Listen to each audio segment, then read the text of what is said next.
Good morning, everyone. Andrew Douglas in the Action News 5 digital desk on a finally Friday morning, 8 o'clock. Feeling good inside, outside, kind of dark, gloomy, wet, rainy conditions throughout much of the morning. As you take a look from our High 5 camera downtown Memphis, everything running smoothly there on the I-40 bridge, the bridge of many names, as we like to say. Hernando de Soto, I-40, the new bridge, the M Bridge. And it is looking pretty dark and gloomy out there. Check out this shot from our Midtown High 5 camera. Same kind of thing, and that's what we understand is that there's going to be rain and showers on and off throughout much of the day today. Meteorologist Brittany Bryant has an update on your forecast.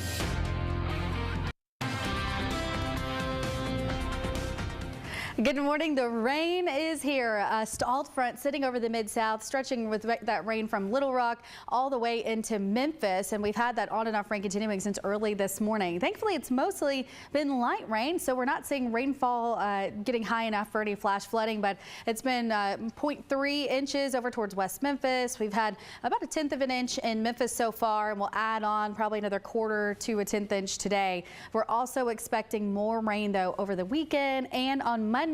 So once everything's said and done going today through Monday, we're looking at probably about 1 inch to 1.5 inches of rain for most of the area. So let's look at what the timing looks like for today. First alert futurecast, 9 o'clock this morning. The rain's still coming down in that same spot, West Tennessee, Eastern Arkansas, a few showers in North Mississippi as well. Now by 2:30, 3 o'clock, we should start to see a lull for most of West Tennessee, although I think we'll still have some lingering rain, especially downtown Memphis into Whitehaven, going into DeSoto County. Some heavy rain at that point of the afternoon near Ripley and Corinth and Selmer. And then notice as we go later in the evening, this is 7 o'clock tonight, you still have a few light showers, but you're no longer seeing that heavy rain like what we'll see earlier in the day. So some spotty rain possible going from 7 o'clock through around midnight tonight. If anything, I think you might see a little bit of patchy drizzle overnight, and you'll have some rain lingering through early tomorrow as well.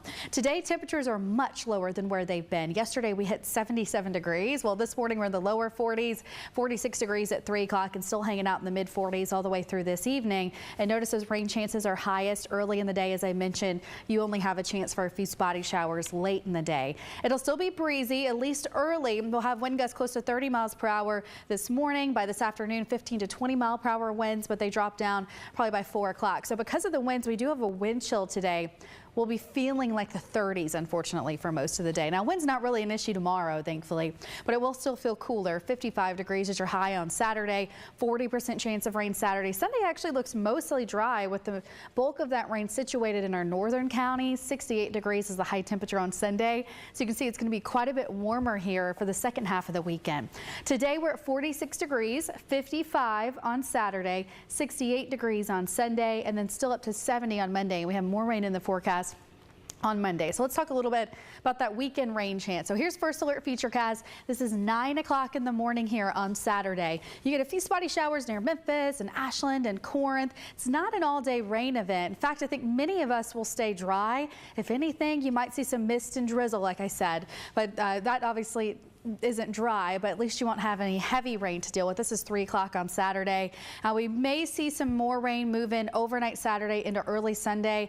As I mentioned earlier, most of that will probably be up towards areas like Dyersburg and maybe going into Ripley and into Crockett County. This is 5 a.m. on Sunday, though, so most of us won't be impacted by this since it's so early. And although I can't completely rule out a stray shower in the afternoon and evening, you notice as we went through time there, the clouds were there all day, but this is 5 o'clock, and there's no rain to tell you about there on First Alert Futurecast. Some heavy rain possible Monday, and it does not look like that's going to be severe, thankfully. But look how warm it is next week. Temperatures next week going Monday all the way through Thursday will be in the upper 60s and lower 70s.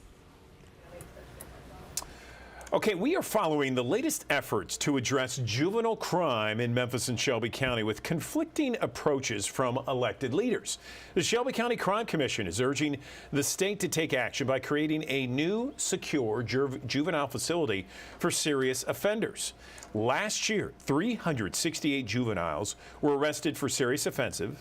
24% of them had one or more prior serious offensive charges. Now, District Attorney Steve Mulroy says both a mixture of detention and rehabilitation resources is needed. Some juvenile offenders do need to be imprisoned. They do need to be detained. But they need to be detained away from the adult prison population, because if you send them to adult prisons, the data shows they just reoffend at a greater rate. We're making our problem worse. District Attorney Steve Mulroy says the goal is to make sure that juveniles do not continue to commit crimes. 2 suspects in last weekend's deadly shooting in Whitehaven posted bond. This is 21-year-old Ladarius Marion, who's been charged with second-degree murder. He had his bond reduced to just $25,000. The other suspect, Julius Freeman, also posted a $25,000 bond. 11 people were shot Sunday morning outside the Live Lounge on Shelby Drive in Whitehaven. 1 person died. Several others still are in the hospital as a result of that shooting. Attorneys for the 2 men argued that their clients could not afford the bond. Memphis Police Department continues to honor Jeffrey Redd, who died this past weekend after being shot earlier this month. Officer Redd's cruiser has been decorated and draped outside of the Appling Farm precinct. He was shot at the East Memphis White Station Public Library February 2nd while trying to de-escalate a situation with a trespassing suspect. His partner, who was with him at the time, fired shots that killed that suspect after he was shot. To get to know Officer Redd, you would have to know that he was a man of God. He loved his family. He loved his kids. He loved his grandkids. And he loved Memphis Police Department. And he loved teaching, because he was a field training officer for the Memphis Police Department. He taught young officers coming out of the academy. He just exemplified what Memphis Police is supposed to be. Officer Redd's funeral will be Tuesday morning at Hope Church off of Walnut Grove in Cordova. Prosecutors now seeking the death penalty against a former FedEx contract employee accused of killing a little girl. Athena Strand, a first grader from Paradise, Texas, was found dead in early December last year in Texas. The FedEx ground driver, Tanner Horner, admitted to accidentally hitting Athena with his truck and then later killing her, fearing she would tell her father what happened. Parents and educators in Tennessee are voicing their concerns about the state's new 3rd grade retention law. The law requires 3rd graders to pass the English and Language Arts TCAP. If not, they'll be held back. State leaders say there are measures put in place to ensure that students are prepared for the exam, but some say they're concerned about the standard.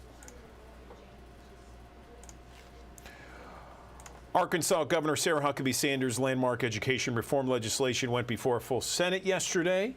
The Republican State Senator Breanne Davis is the bill's sponsor. She says she's hearing questions from lawmakers and the public. It'll make the bill better.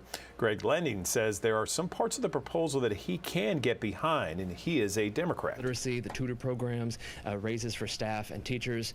There is a lot of good stuff in here. Senator Lending says he will not vote for the bill despite agreeing with many aspects of it. It is, he said, due in part to the repeal of the Teacher Fair Dismissal Act. As a possible recession looms, nonprofit credit counselors are advising people to prepare in the event of layoffs. In this Watching Your Wallet report, Rachel DePompa talks with an expert about how you can ready yourself for the unexpected. Watch this. Losing an income to a layoff is an overwhelming thought for most people. There are natural questions. How do you pay bills and juggle creditors? Which money decisions are the most important? Jackie Boyce is Senior Director of Partner Relations at Money Management International. That's a nonprofit credit counseling agency. She says because the economy is so questionable, you should have a plan in place just in case the worst happens and you are laid off, especially if you start to hear those rumblings that layoffs are coming in your company. Don't stick your head in the sand. The first step is prioritizing your home. The roof over your head, whether you're a renter or a home buyer, is going to be most important in the event of a layoff. You have other creditors that you probably owe money to, and you'll want to make contact with those folks and let them know your current situation. Follow up on any requests for documentation or information and just work with your individual creditors on a plan. In many cases, those companies will be able to help you through a hardship program. Your credit card may have insurance on it that will cover payments on it while you are unemployed. Your mortgage definitely has options for you to assist with payments when you're laid off or unemployed. Even a landlord, if you're a renter, may have some sort of program to help you cover a period of time when you're unemployed or underemployed. And if you need help and you feel overwhelmed, you can always reach out to a credit counselor. They're not going to tell you what to do, but they can see your overall financial situation and help you make practical decisions. With This Watch in Your Wallet, I'm Rachel DePompa.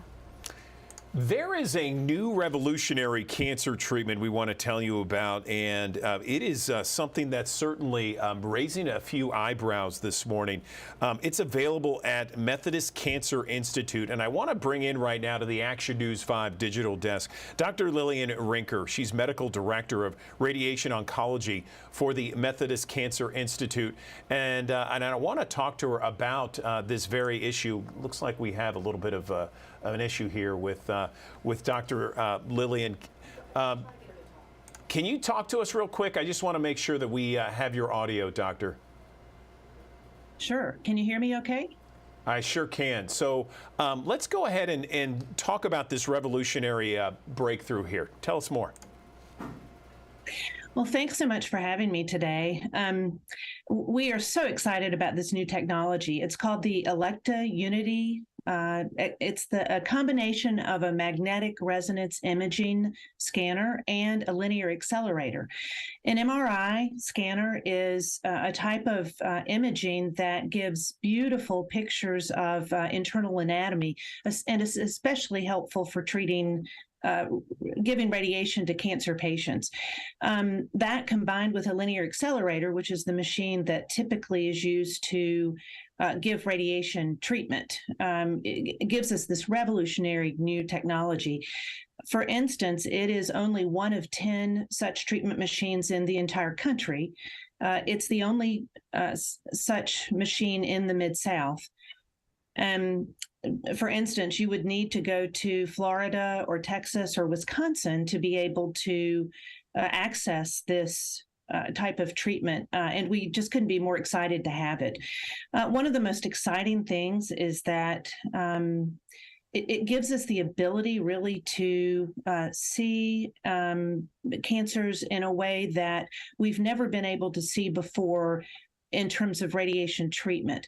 So for instance, organs like the liver and the brain that we just don't see too well with CT, MRI changes everything. We can so much better see the tumor, target it, and also see healthy surrounding tissues and stay off them. So we really have the ability to limit the dose to the healthy structures nicely. For instance, some of the areas that we excel in are in the abdomen and the pelvis. Think, for instance, of the pancreas, surrounded by stomach, small bowel, organs that move minute by minute, and the ability to stay off those organs and to actually focus in on our tumor.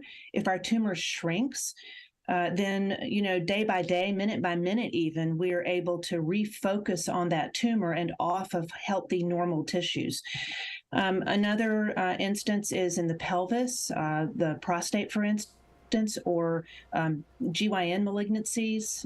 We're especially focused on GI and GU malignancies, or gastrointestinal and genitourinary malignancies, again, because of nearby small bowel, bladder, and rectum, which are much easier to see on this machine and avoid.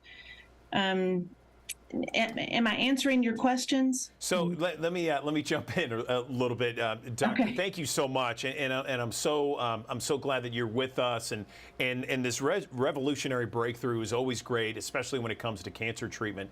Can you explain in layman's terms what patients went through before and how different it is going to be now in the most layman terms possible? Right. So radiation is typically planned on a CT scan, which is a single snapshot of the area of the body that we're interested in.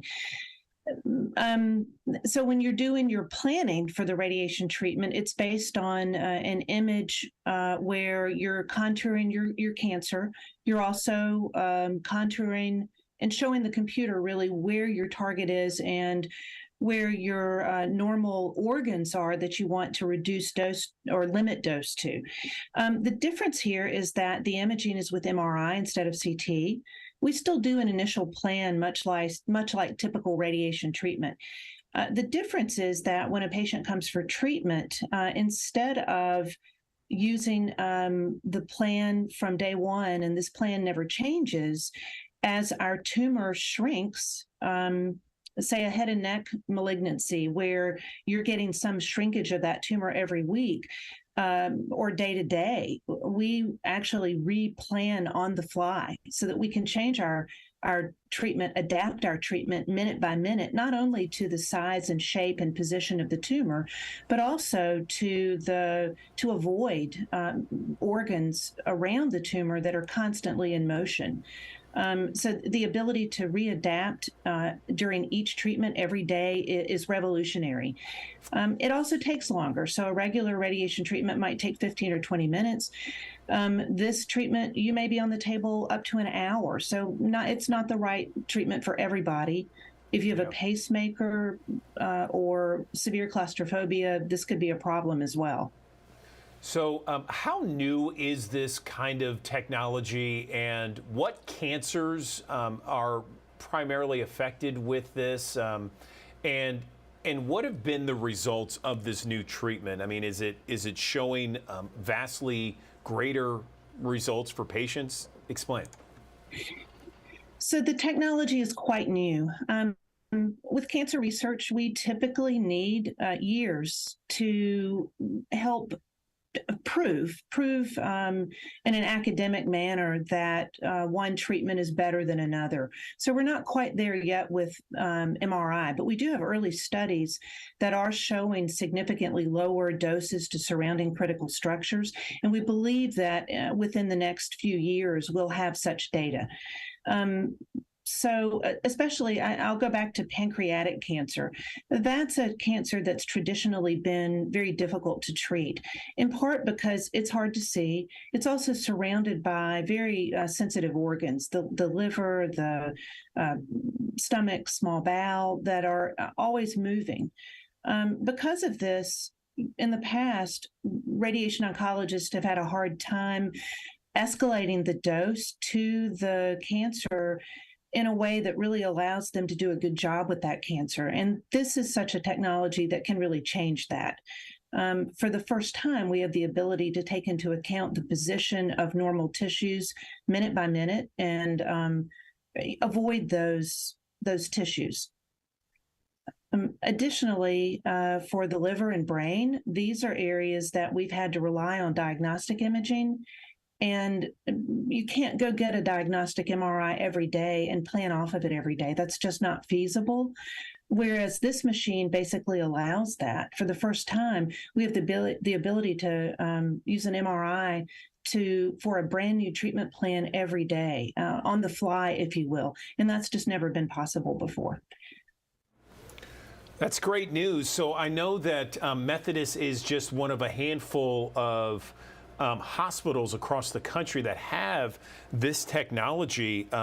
Tell me what employees and what's been some of the reaction. Have patients been a part of this already? I mean, give me some reaction to some folks that deal with you and in cancer treatment facilities.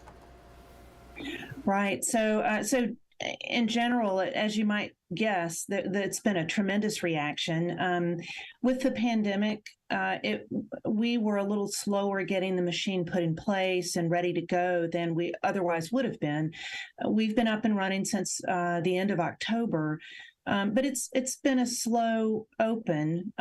For instance, the staff, the physicist, the dosimetrist, and therapist who are so instrumental in giving this treatment have had to train long hours. They've worked very hard to be up and running for this machine, and we have actually treated a few patients already.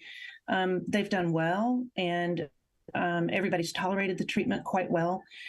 We are looking to be busier, and hence the push now to kind of let the community, the Mid-South, know that we're open and ready.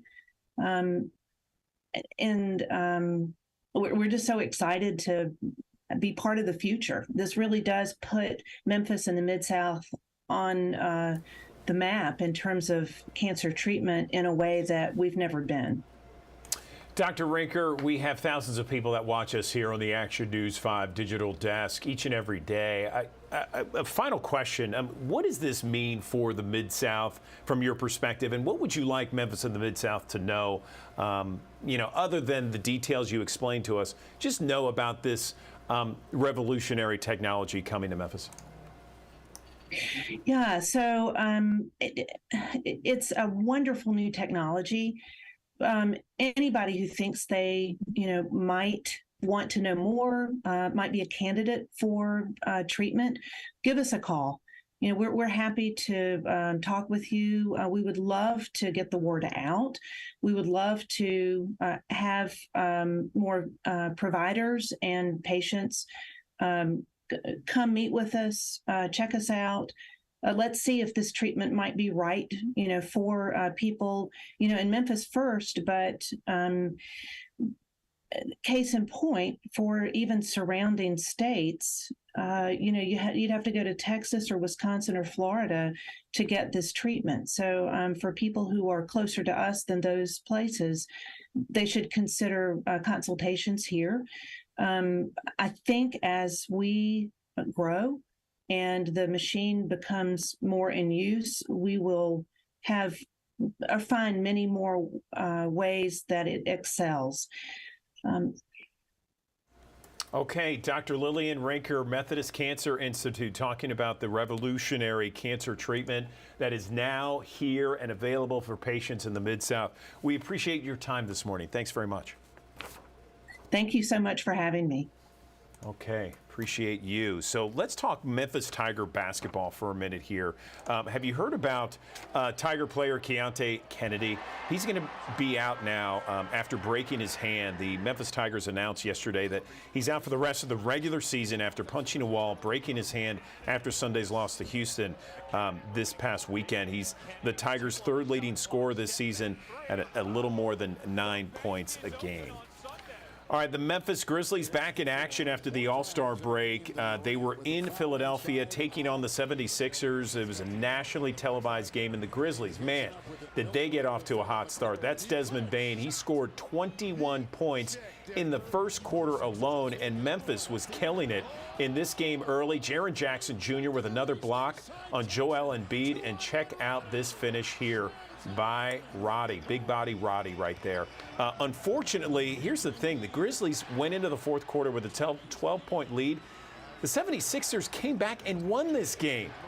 110-105. Yikes. Well, the Grizzlies can't dwell on this too much. Their next game is tomorrow night at FedEx Forum at 7 o'clock against the top seed in the West, the Denver Nuggets.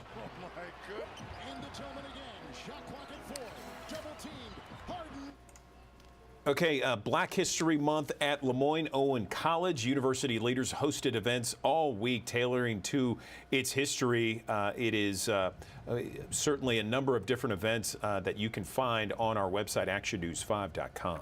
This week is Tennessee Quit Week. Well, what is it? Well, it's this week, February 20th through the 24th. It is a week where Tennesseans are encouraged to quit using tobacco and vaping products. Let's bring in a nurse practitioner with Methodist Le Bonheur Healthcare. We got Regina Goulder on the line to talk more about Tennessee Quit Week. So, Regina, tell us, what is Tennessee Quit Week and how long has it been in existence? Tennessee Quit Week is our reminder for everyone to quit smoking to better your health. In the future, is the number one thing that you can do to improve your wellness. Because I know that you were trying to get the doctor up. So we use this time to really promote resources and ways to quit, Tennessee Quit if Week that has happens resources again, I'll just available online. wait to do the picture-in-picture Quit line until I is say 1-800 hello, Quit and then they Now. say hello, and then they pop up, and then I'll take them. There's a website. So we found that cold turkey. We'll just quitting do it so we smoking don't touch it. Is not very good. And then, it's 'cause only that's about a just easier, 'cause 2% that- chance that you man, can do that it was on a your mess. own.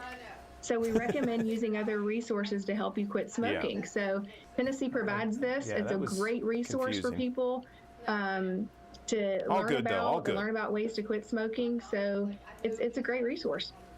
So let me ask you this, Regina, because every smoker that I've ever come across has told me, I know. gosh, I wish That's I could what I did, quit too. smoking. I hate it. I hate this nasty habit. What are the most effective ways to quit smoking that we know of? So you have to decide to quit. It has to be a want to. I tell my patients every day. Right. They're like, I know I need to quit Yeah. smoking for my health, but you have to decide that you want to quit for you. So making that decision to quit, setting a date, and then using the resources that we have available to provide, whether that's medications or nicotine replacement therapy. Like I said, using resources to read about. There's groups online to join to help with encouragement for quitting smoking. So yes, I hear it every day. I need to quit smoking. I know it's better for my health, but you have to want to quit. Do we have And any with video your practice, this next Regina? one or I no? mean, where do you see the most effective ways of quitting? What's the most effective ways in your practice that people quit? So, of course, I use a lot of education materials, but the nicotine replacement therapy is probably the best bet. There are other medications that we use to help reduce the urge to smoke. There's patches for nicotine replacement therapy. There's gum for nicotine replacement therapy. Both of those work really well, and they're dosed based on the amount of smoking how many packs per day the smoker is currently using, and then we drop it down so it helps their body not withdraw from the nicotine. What are the immediate impacts when you quit smoking? You know, we hear a lot of times as soon as people quit, they notice a difference within just a few days or a few weeks. Tell us about some of the impacts. Yeah, within 24 to 48 hours, the smell and taste, people do not even realize that they do not have the smell and taste that they used to have. And they'll stop smoking, and those nerve endings start coming back, and they can immediately smell better and taste better. Of course, your oxygen levels return to normal in the blood, which helps circulation, kidney function, decrease sinus infections. I cannot tell you how many times a year I see a smoker have a sinus infection versus a non-smoker. It's very prevalent in that When that we group do of these smokers. interviews, so are they done in the that media reduces encoder? almost immediately. Okay. Of course, improved lung function. It will decrease your risk in the long term for cardiovascular disease such as stroke and heart attack. It decreases your blood pressure. So overall, quitting smoking reduces a lot of health risks, which can in return reduce your medications that you take on a daily basis. Okay, so if we have thousands of people watching us, Regina, right now, have this conversation. If those smokers perhaps are watching, they want to quit, they don't know where to go or to start this process, is there a place they can go online? Yeah, TennesseeQuitline.com, TNQuitline.com has multiple resources for coaching, counseling, and of course there's a tobacco quit phone line, 1-800-QUIT-NOW. Those are your resources, but I also seek them to reach out to their primary care providers. Yes.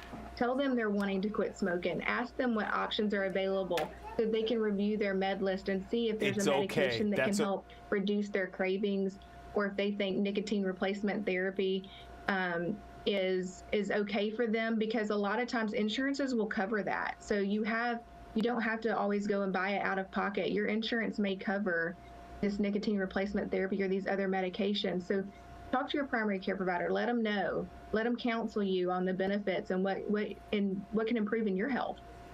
Okay, good to know. Methodist Le Bonheur Healthcare nurse practitioner Regina Goulder, we appreciate your time. Thanks very much. Thank you. Okay, Andrew Douglas here in the Action News 5 digital desk.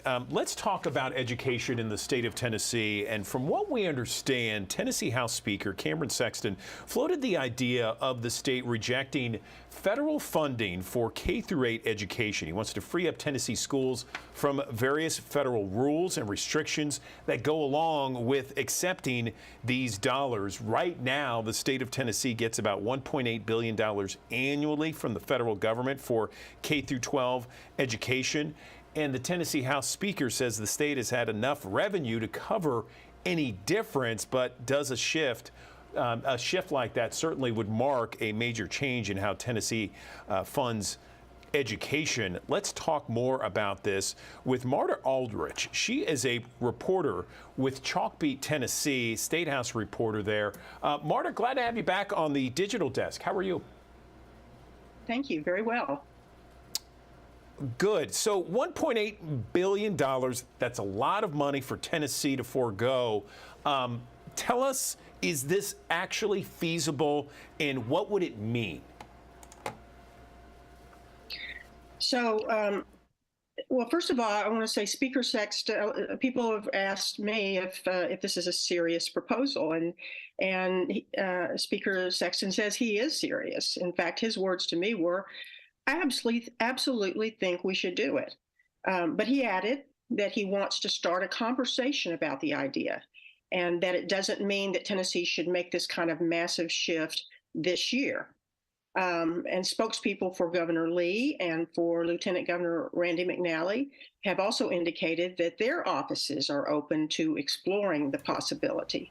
And several top education leaders in the House have expressed outright enthusiasm for this idea. They say it would give Tennessee more autonomy when it comes to educating our students. But there are other lawmakers who say they have a lot of questions still. So I've heard from Republicans in Tennessee and other states that have talked about this move, this idea, saying that CRT, woke ideology, they want to stay away from that, and that's what they say is one of the main reasons why they want to reject funding, because otherwise there will be a lot of, I guess, strings attached to that money. My understanding is no states really rejected federal funding. Is this feasible? Could Tennessee do it? And if so, how? So yes, Tennessee could reject the federal funding. The reason that no state has ever done this before is that states typically need the money. Federal funding makes up about 1/10 of their K-12 education budget. Leaders in other typically Republican-leaning states have talked about this idea before. In Oklahoma right now, lawmakers are currently considering legislation to phase out federal ed funding over 10 years. And there are also small school systems across the state that have passed on federal money. That's usually because of the cost of compliance for those school systems. I will say, how are we going to do this? Now, if it happens, Speaker Sexton has made this funding pivot sound pretty simple. You know, just substitute the state funding for federal education funding. But it really would not be that simple. The way that the federal funding works is actually pretty complex. Some districts and schools are more dependent than others on that money. And the lion's share goes to schools that serve disadvantaged students. And there are other federally funded programs and grants that target certain needs that range from rural education and English language learners to technology and charter schools. And all of these matters go through the U.S. Department of Education. But there's also a variety of federal school grants that go through the U.S. Department of Agriculture to provide free meals to qualifying students. And there's a related web of state laws and policies that have been created in response to most of these federal grants. That web likely would have to be unwound if Tennessee decided to go it alone. I gotcha. And so, Speaker Sexton, he granted you an interview. You talked to him about these different things. Did he mention why they would want to do that? Is it because of various ideological differences with this administration, with the federal government here in Tennessee? I mean, did he talk specifics with you about why they would do that? Is it because of ideology? Well, he didn't say that. He says that testing is the main problem. States that take federal money must give annual tests in reading and math in grades 3 through 8 and once in high school. They're also required to give a science test one time each in elementary, middle, and high school. So each state has to give 17 tests annually, although no individual student takes more than 3 of those tests in a given year. Speaker Sexton says Tennessee overtests and that it doesn't give the right test. He says Tennessee should scrap or could scrap the TCAP tests, which our state developed through its own testing companies, and then create a better test with the help of its educators. But if Tennessee wants to do that, it probably could already do it in conversation with the U.S. Ed Department. States already have more flexibility than ever to develop their testing, evaluation, and accountability systems under a 2015 federal law that was crafted with the leadership of Tennessee's former senator and governor, Lamar Alexander. Beyond the issue of testing, I don't think many people would dispute that accepting federal funding comes with a lot of red tape. There's mounds of paperwork. There's numerous audits of how the money is spent. All of that is part of a huge bureaucratic infrastructure that comes with administering billions of dollars of federal funding. Sexton has not given us the list of his other beefs, although we've asked him numerous times for that list.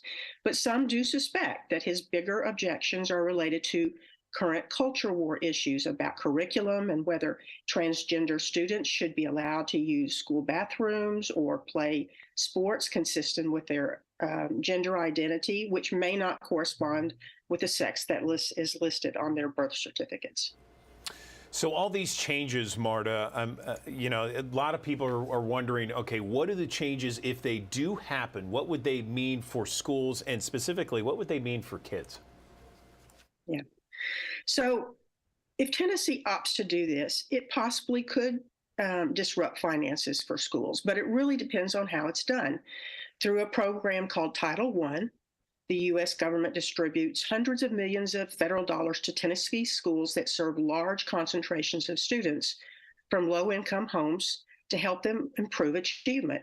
Now, if Tennessee replaced Title I funding with state money, would it still use the federal formula for distributing that money? Sexton has not said. This is particularly important for Memphis Shelby County schools because all but 8 of the school system's 155 district-run schools have Title I designations. And if you add up all the various pots of federal education money due to MSCS, the district is projecting to get more than $892 million in federal dollars next school year. As for what it could mean for kids, that's really the most important question, right? And the answer is there's just a lot of uncertainty. Speaker Sexton has said his intention is for the state to fund all of the programs currently covered by the federal government, but he's not given details about what that would look like. For instance, for students with disabilities that are currently protected by the Individuals with Disabilities Education Act.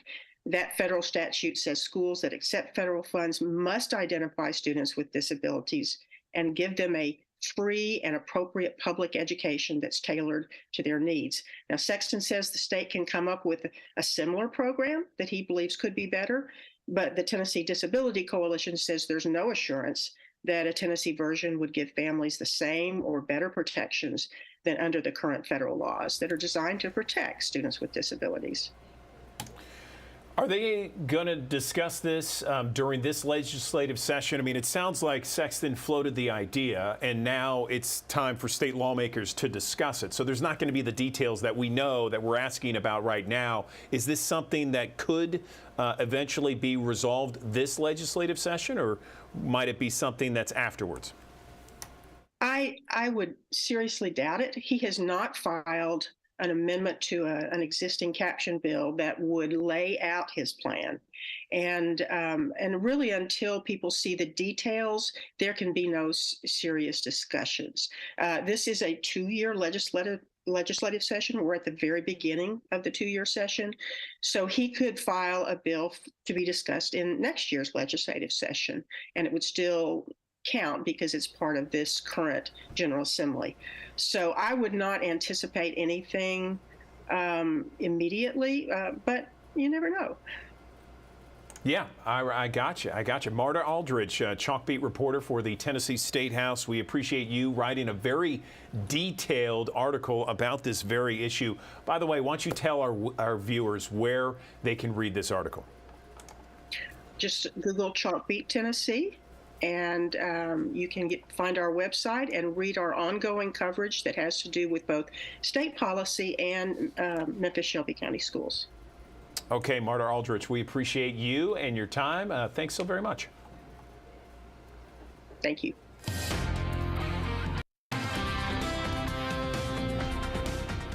Good morning. The rain is here. A stalled front sitting over the Mid-South, stretching with that rain from Little Rock all the way into Memphis. And we've had that on and off rain continuing since early this morning. Thankfully, it's mostly been light rain, so we're not seeing rainfall getting high enough for any flash flooding. But it's been 0.3 inches over towards West Memphis. We've had about 1/10 of an inch in Memphis so far, and we'll add on probably another 1/4 to 1/10 inch today. We're also expecting more rain, though, over the weekend and on Monday. So once everything's said and done, going today through Monday, we're looking at probably about 1 inch to 1.5 inches of rain for most of the area. So let's look at what the timing looks like for today. First alert futurecast, 9 o'clock this morning. The rain's still coming down in that same spot, West Tennessee, Eastern Arkansas, a few showers in North Mississippi as well. Now by 2:30, 3 o'clock, we should start to see a lull for most of West Tennessee, although I think we'll still have some lingering rain, especially downtown Memphis into Whitehaven, going into DeSoto County. Some heavy rain at that point of the afternoon near Ripley and Corinth and Selmer. And then notice as we go later in the evening, this is 7 o'clock tonight, you still have a few light showers, but you're no longer seeing that heavy rain like what we'll see earlier in the day. So some spotty rain possible going from 7 o'clock through around midnight tonight. If anything, I think you might see a little bit of patchy drizzle overnight, and you'll have some rain lingering through early tomorrow as well. Today, temperatures are much lower than where they've been. Yesterday, we hit 77 degrees. Well, this morning, we're in the lower 40s, 46 degrees at 3 o'clock, and still hanging out in the mid 40s all the way through this evening. And notice those rain chances are highest early in the day. As I mentioned, you only have a chance for a few spotty showers late in the day. It'll still be breezy, at least early. We'll have wind gusts close to 30 miles per hour this morning. By this afternoon, 15 to 20 mile per hour winds, but they drop down probably by 4 o'clock. So because of the winds, we do have a wind chill today. We'll be feeling like the 30s, unfortunately, for most of the day. Now, wind's not really an issue tomorrow, thankfully, but it will still feel cooler. 55 degrees is your high on Saturday, 40% chance of rain Saturday. Sunday actually looks mostly dry with the bulk of that rain situated in our northern counties. 68 degrees is the high temperature on Sunday. So you can see it's going to be quite a bit warmer here for the second half of the weekend. Today, we're at 46 degrees, 55 on Saturday, 68 degrees on Sunday, and then still up to 70 on Monday. We have more rain in the forecast on Monday. So let's talk a little bit about that weekend rain chance. So here's first alert futurecast. This is 9 o'clock in the morning here on Saturday. You get a few spotty showers near Memphis and Ashland and Corinth. It's not an all-day rain event. In fact, I think many of us will stay dry. If anything, you might see some mist and drizzle, like I said, but that obviously isn't dry, but at least you won't have any heavy rain to deal with. This is 3 o'clock on Saturday. We may see some more rain move in overnight Saturday into early Sunday.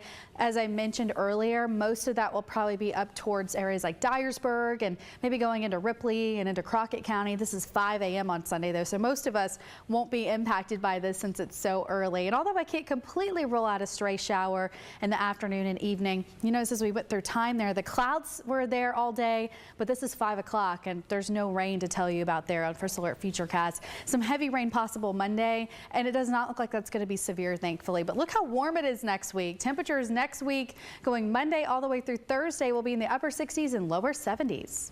All right, we're less than 2 months away from tax day, so let's talk about ways that you can best prepare for Tax season. Let's bring in a tax expert now, joined by Karen Orozco, President, Global Consumer Tax and Service Delivery Person with H&R Block.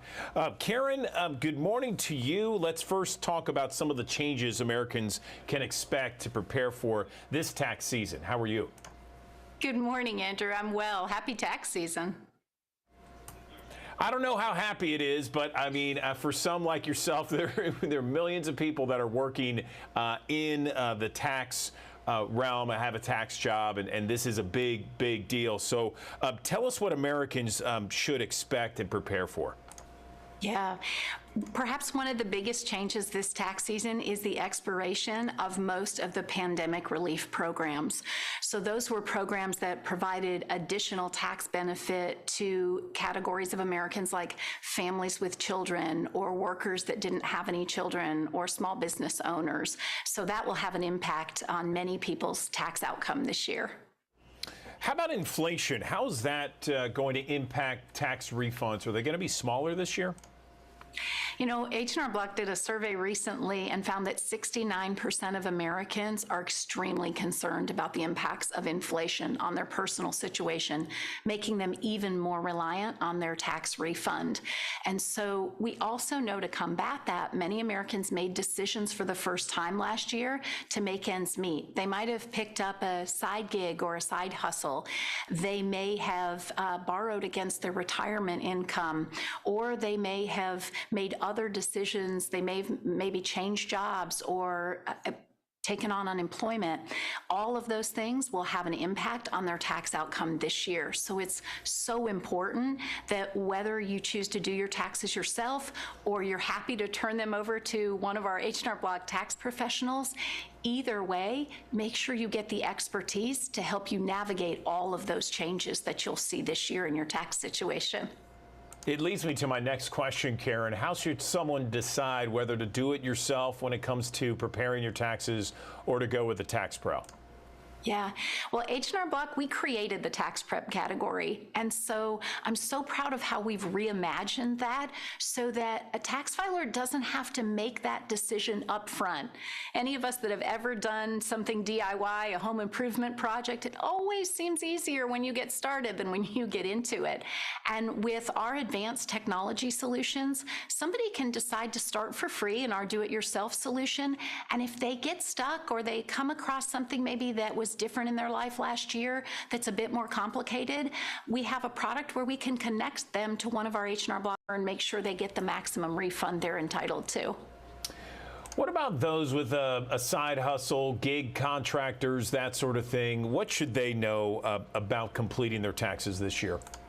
Yeah, well, last year we saw about 26% more Americans take on a gig and side hustle. And for Gen Z, our youngest generation, that number was double. More than half of them took on a side hustle. And so when you have a gig or a side hustle or you're a freelancer, the IRS considers you a small business. And that means you're entitled to some additional benefits, meaning you can deduct expenses that a typical employee cannot deduct.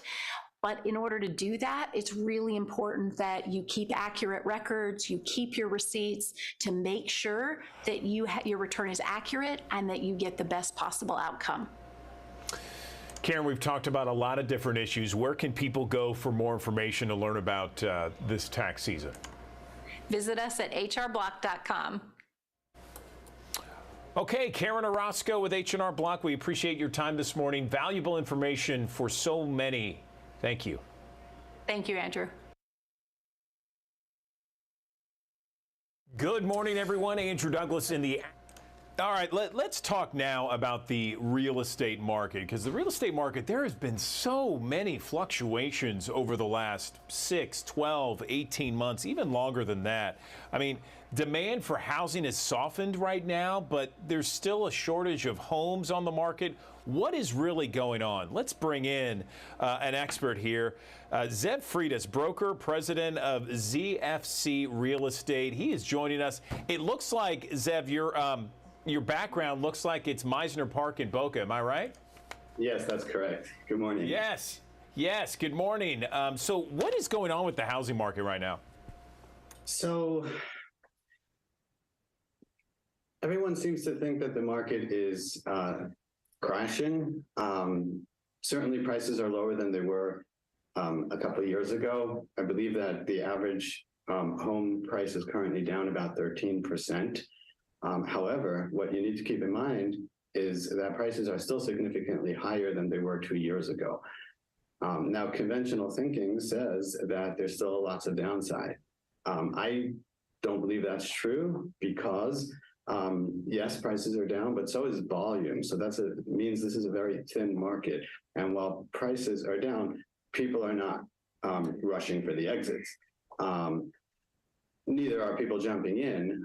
However, the part that these statistics don't show you is what we see out in the field, talking to clients, talking to other brokers every day, which is that there's tons of money on the sidelines. It's not that people don't have the money, can't afford housing. They have the money, but everyone's waiting because everyone thinks, well, it's going to go lower. So really, people are just trying to time the market, but they have the money. So if prices go down a little more, people jump in. Or if prices turn around and start moving up, people will jump in. Either way, I don't believe we're going back to 2 years ago prices. And the reason for that is because $1 is simply not worth what it was 2 years ago. So you simply need more dollars than you did 2 years ago to represent the same amount of value. So, Zev, is this considered a buyer's market, a seller's market? You mentioned that there's so many people on the sidelines right now. How do we decipher this market right now? I think we're in between. We're trying to figure out which way to go. It's certainly seems like it's a buyer's market. But to have a true buyer's market where buyers can come in and get bargains, you need to have basically desperate sellers, and we're not there yet. And I don't know that we're going there. So we understand that the interest rates most likely than not will go up in 2023 to, I guess, kind of alleviate some of that inflation. What does that mean for the housing market? Right. So higher interest rates put downward pressure on the real estate market because the higher the interest rate, the higher the payment. And the monthly payment is really what people can afford or not afford more than it is the purchase price. So higher interest rates, that does put downward pressure, absolutely.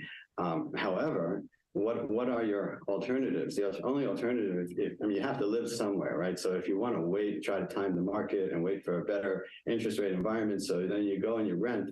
The trouble with that is that when interest rates go up, so do rental rates, because twofold. First of all, the landlords use loans to fund these rental properties. So if they have to pay more for money, then they charge more rent to the clients. Secondly, if people are not buying and they're choosing to rent, or they're selling, taking their money off the table and choosing to rent, either way, they're creating more demand for rentals. So interest rates go up, your payments go up, but so do rental rates go up. And the difference is renting versus buying.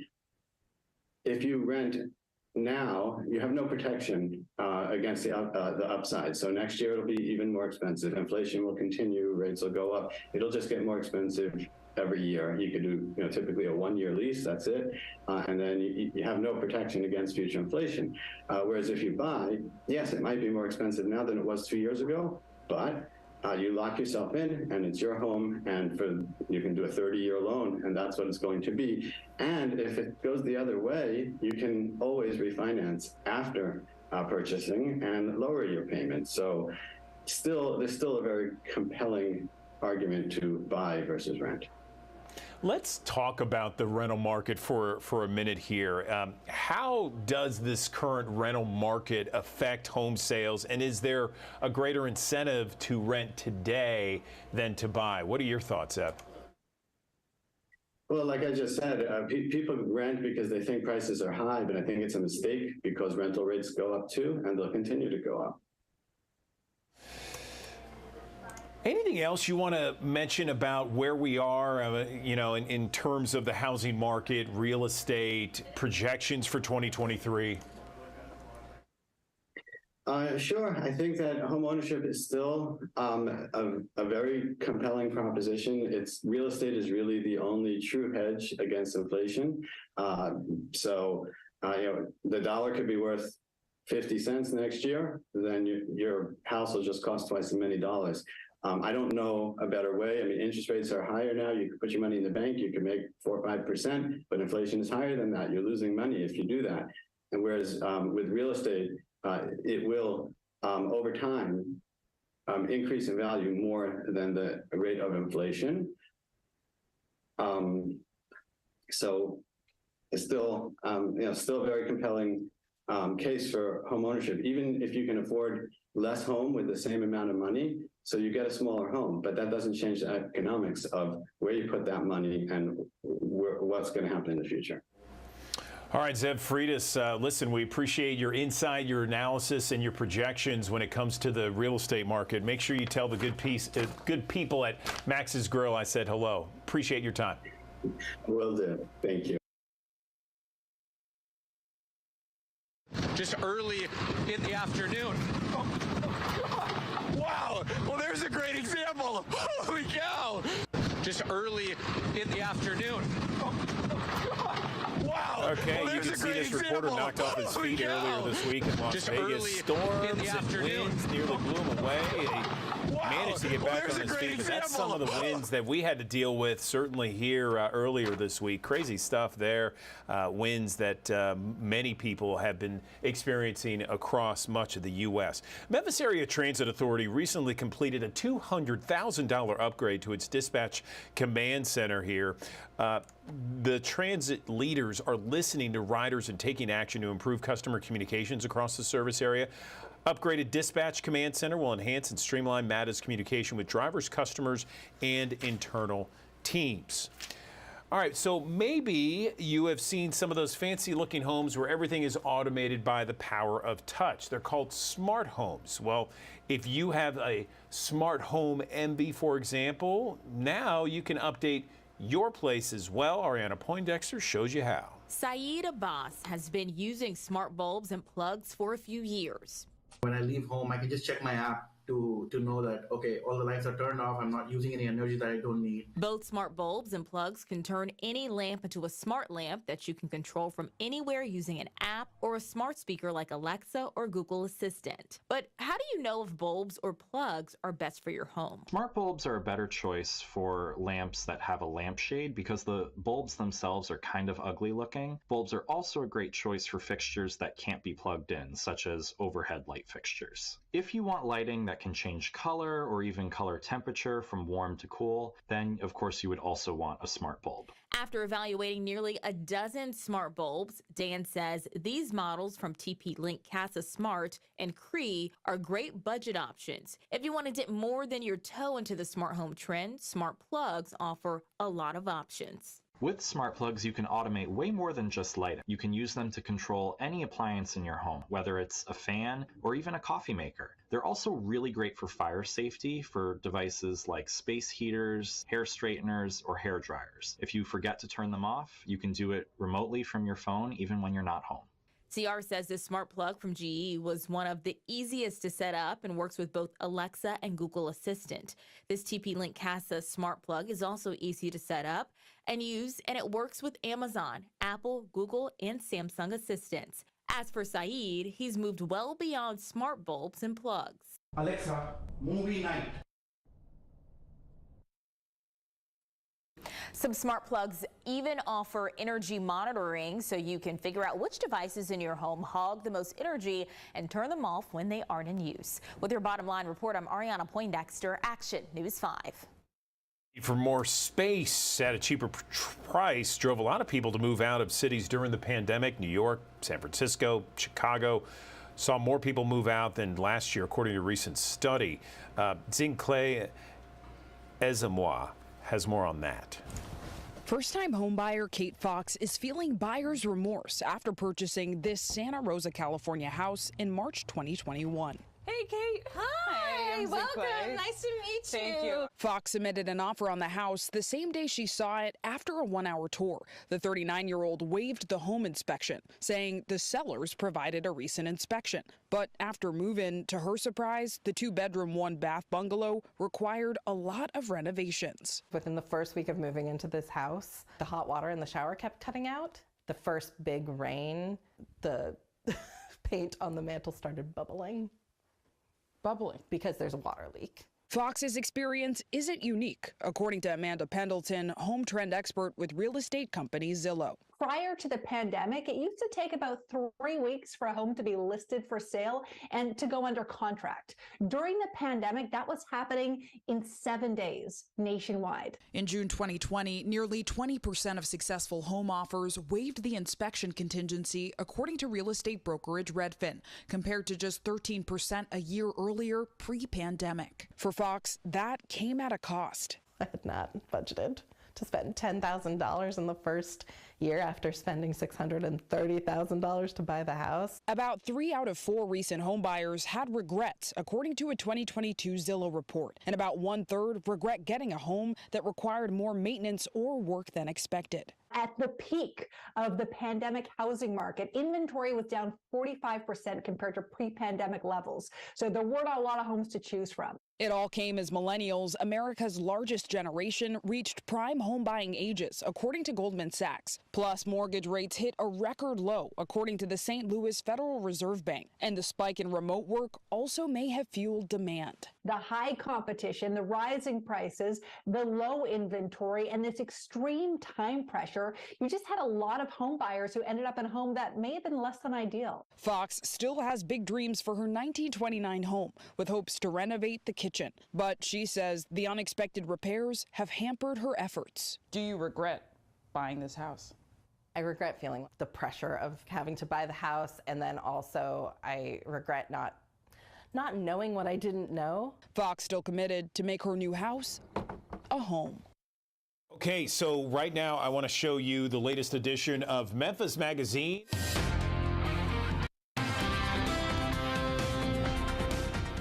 Good morning. The rain is here. A stalled front sitting over the Mid-South, stretching with that rain from Little Rock all the way into Memphis. And we've had that on and off rain continuing since early this morning. Thankfully, it's mostly been light rain, so we're not seeing rainfall getting high enough for any flash flooding, but it's been 0.3 inches over towards West Memphis. We've had about 1/10 of an inch in Memphis so far, and we'll add on probably another 1/4 to 1/10 inch today. We're also expecting more rain, though, over the weekend and on Monday.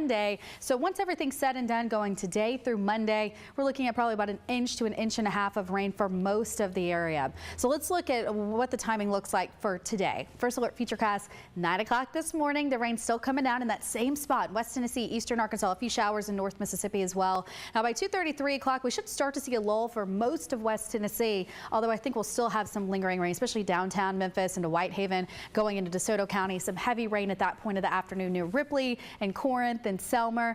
And then notice as we go later in the evening, this is 7 o'clock tonight, you still have a few light showers, but you're no longer seeing that heavy rain like what we'll see earlier in the day. So some spotty rain possible going from 7 o'clock through around midnight tonight. If anything, I think you might see a little bit of patchy drizzle overnight, and you'll have some rain lingering through early tomorrow as well.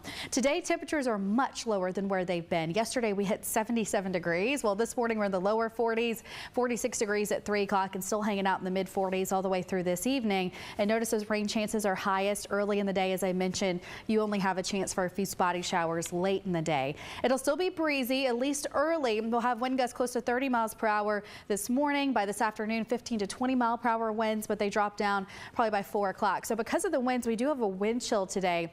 We'll be feeling like the 30s, unfortunately, for most of the day. Now, wind's not really an issue tomorrow, thankfully, but it will still feel cooler. 55 degrees is your high on Saturday, 40% chance of rain Saturday. Sunday actually looks mostly dry with the bulk of that rain situated in our northern counties. 68 degrees is the high temperature on Sunday. So you can see it's going to be quite a bit warmer here for the second half of the weekend. Today, we're at 46 degrees, 55 on Saturday, 68 degrees on Sunday, and then still up to 70 on Monday. We have more rain in the forecast on Monday. So let's talk a little bit about that weekend rain chance. So here's First Alert Futurecast. This is 9 o'clock in the morning here on Saturday. You get a few spotty showers near Memphis and Ashland and Corinth. It's not an all-day rain event. In fact, I think many of us will stay dry. If anything, you might see some mist and drizzle, like I said. But that obviously isn't dry, but at least you won't have any heavy rain to deal with. This is 3 o'clock on Saturday. We may see some more rain move in overnight Saturday into early Sunday.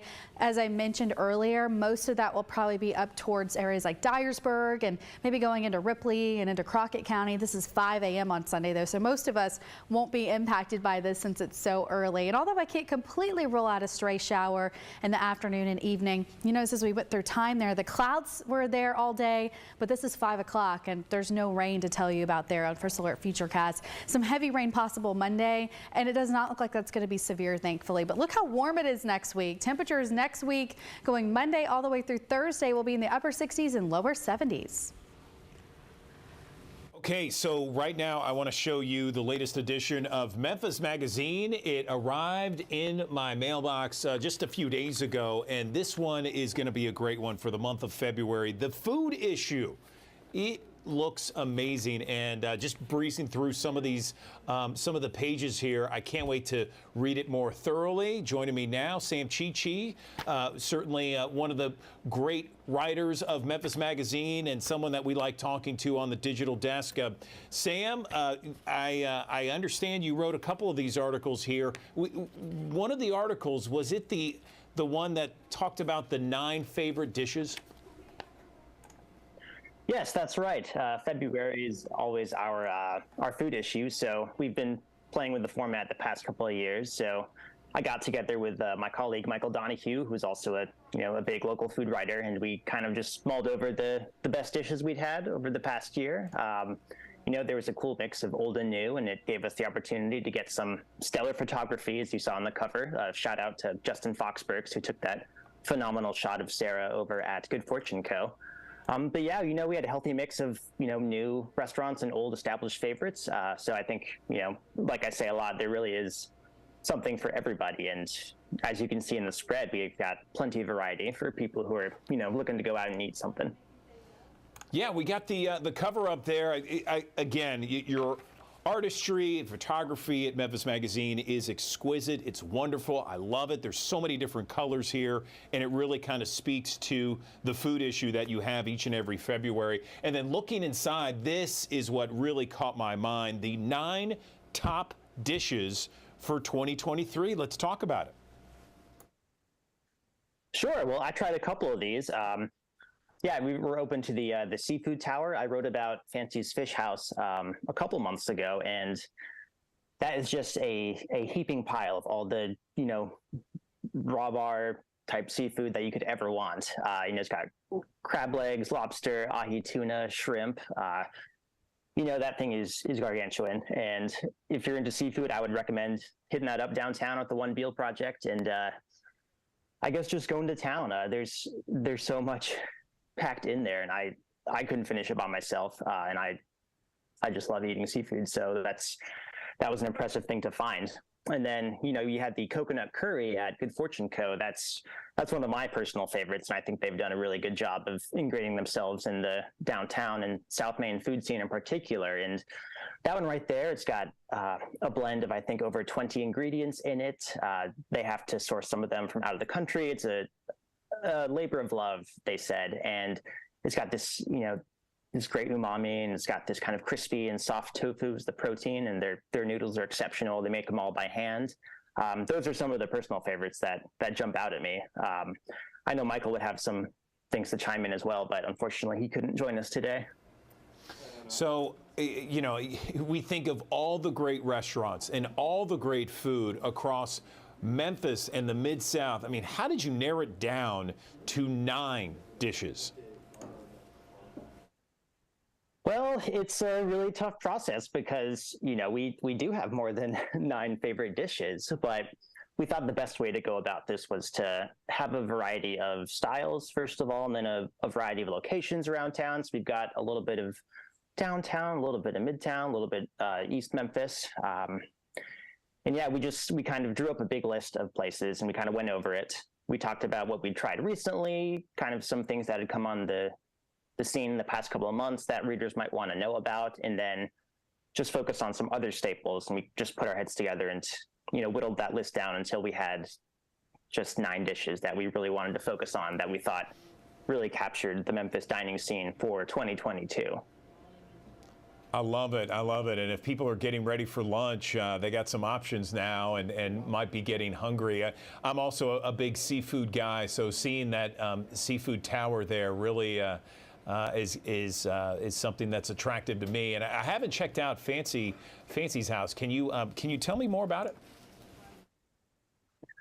Sure. It's been open for almost a year now, but they just revamped their whole menu with the new head chef, Nate Hensler, a couple months ago. So everything we see on there is going to be a lot different. But they have a phenomenal selection of fresh fish that they bring in, a pretty extensive menu with all types of stuff. I'm blanking on the one that I specifically tried last time I went, but it was made with this really good soy miso glaze, which gave it a nice kind of little sweet, smoky finish to it. If you're a seafood guy, you absolutely have to check it out. And they have a lot of other options too, like a really good beef entree and some other, non-fish options if, you're dining out with some people who aren't into seafood. So there's something for everybody. And then once the weather gets better, they've got a really nice patio overlooking the Mississippi River. It's really just a great place to go kick back, even grab a cocktail or two and, look out at the views or, hang out there before you go to see a show at the Orpheum, maybe. It's a really cool new spot, and I think people should really give it a chance. They've done an exceptional job over there. Sam, I appreciate it. I want to bring in the Memphis Magazine's CEO and editor-in-chief, Anna Traverse Vogel, to talk more about the issue. Anna, good morning. How are you? Hey, Andrew. I'm doing fine, thanks. How are you? Doing well, thank you. So I love, I know you've been listening to the conversation. I just really love the cover here. It's great, it's funny, it's cute. And then seeing all the articles, and particularly this article, the images here really don't do it justice. I mean, the pictures are so good in the Memphis Magazine. It almost makes me want to eat the pages. They're that good.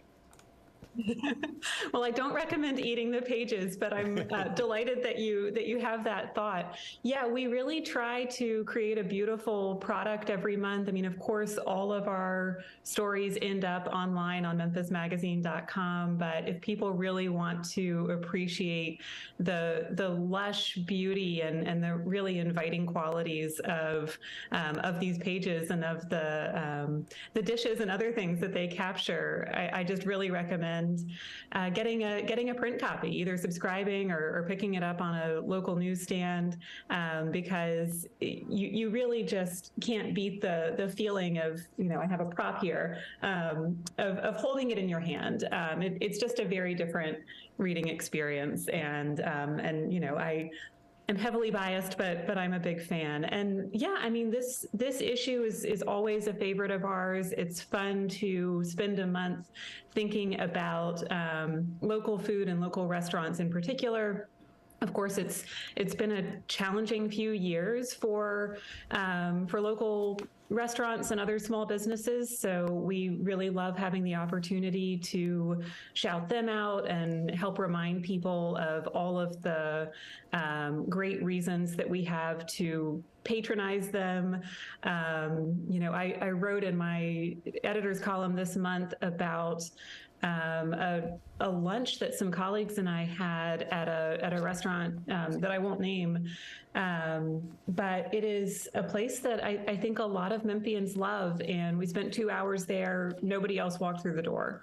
Some places are doing great, and others, if you have loved a place for a long time and maybe you haven't been inside in a couple of years, maybe this is your reminder to go show them some actual love. Because I know we all want those places to stick around. And so, yeah, we just really do our best to lift up a wide variety of local restaurants, just to make sure that they all kind of stay on the front burner, if you'll pardon the terrible pun. Well, one of the things that comes to mind, Anna, is because you live here. I mean, there's so many good restaurants, and you heard me ask Sam. I mean, how do you narrow it down when there's so many good restaurants? And then the other side of the coin is, wouldn't some of those restaurants out there that maybe didn't get mentioned, wouldn't they be upset with you guys that, hey, you didn't mention us? You know, because there's so many good ones. Yeah, I totally hear you. You know, we really try to make sure that we don't just go back to the same wells over and over again. We try to visit a wide variety of restaurants. Typically, each month we have both a restaurant review and often also a separate shorter column that we call tidbits. That's like a quicker visit to a local restaurant.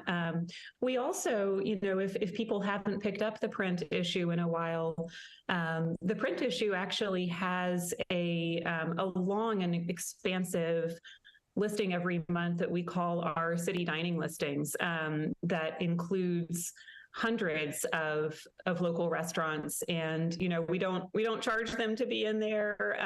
It's just a service that we provide to our readers. You know, of course, there's just simply not space in a print magazine to shout out every restaurant that we love. There are quite a few of my favorites that aren't in there because it's a snapshot. You know, it's a portrait of a moment in time and a particular year.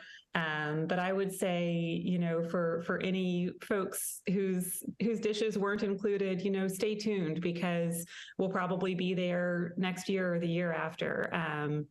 And again, you know, those city dining listings are a great resource. Sam works on those each and every month to make sure that they are as up to date as possible, which I can assure you is a labor of love because it's a lot of information.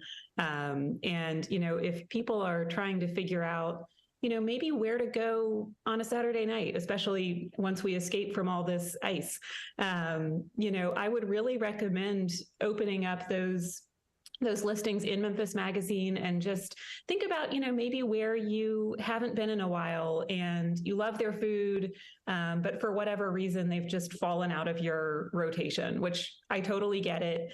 You know, I'm a creature of habit too. We all get into those patterns where we're going to the same three places every time.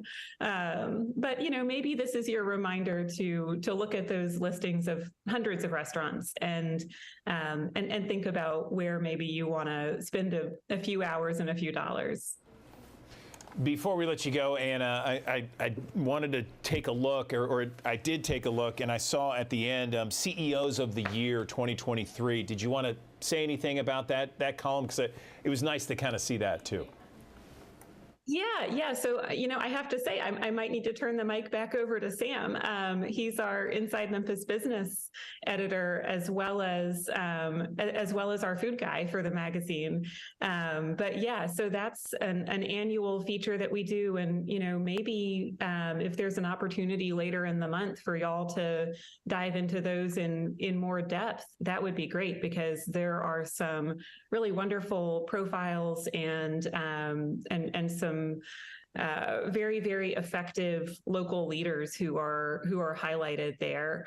You know, what we talk about is that good leadership is so important to our local businesses and our local community as a whole. You know, I think in Memphis, a leader can really have kind of an outsized influence because of the way that this community is so tight knit and everybody knows everybody. You know, you don't have to sort of wait to be able to make an impact. And I think we're seeing the positive effects of some of those local leaders. So, you know, I would say, you know, maybe y'all make time on your calendar in a week or two to dive into all of those profiles because you know, it's really worth spending some time with. And again, you know, not to compare CEOs to dishes at restaurants, but we really do our best to make sure that we're highlighting a wide range of leaders when it comes to size of business, type of business, and so on. So, you know, you might be introduced to some folks who maybe you aren't aware of yet, and will be inspired by. So yeah. Sam, do you want to add anything? We appreciate you. I just wanted to say, Anna, that you being the CEO and editor-in-chief of Contemporary Media and Memphis Magazine. So thank you. Your leadership is fantastic because we got a great product as a result. Let's ask Sam if he has any closing comments, but because I think that CEO article deserves its own interview. But Sam, anything else you want to mention before we wrap this up? Maybe he's gone. Well, I think. Oh, there he is. Here I am. Yeah, I think Anna summed it up pretty well, and she took a line that I was going to say about comparing CEOs to dishes. But again, it was very hard to pick. We had another large pool of candidates to select from this year, and everyone on the list was doing amazing things for the city. And every time we do this, like she said, this is a way to either recognize an established leader who's been doing great things for a long time, or maybe introduce Memphis to someone who's been doing great work under the radar. Every time we do this, we do take nominations for the award. So you can find my contact information on the Memphis Magazine website, and even if you want to get someone in early for next year, please just drop me a line and put someone on my radar. We always are looking to expand our candidate pool for the CEO of the Year awards. Okay, Sam Chichi, thank you. Anna Traverse-Vogel, thank you. We appreciate it. As always, have yourself a great rest of the day and a great weekend. Thank you so much, Andrew.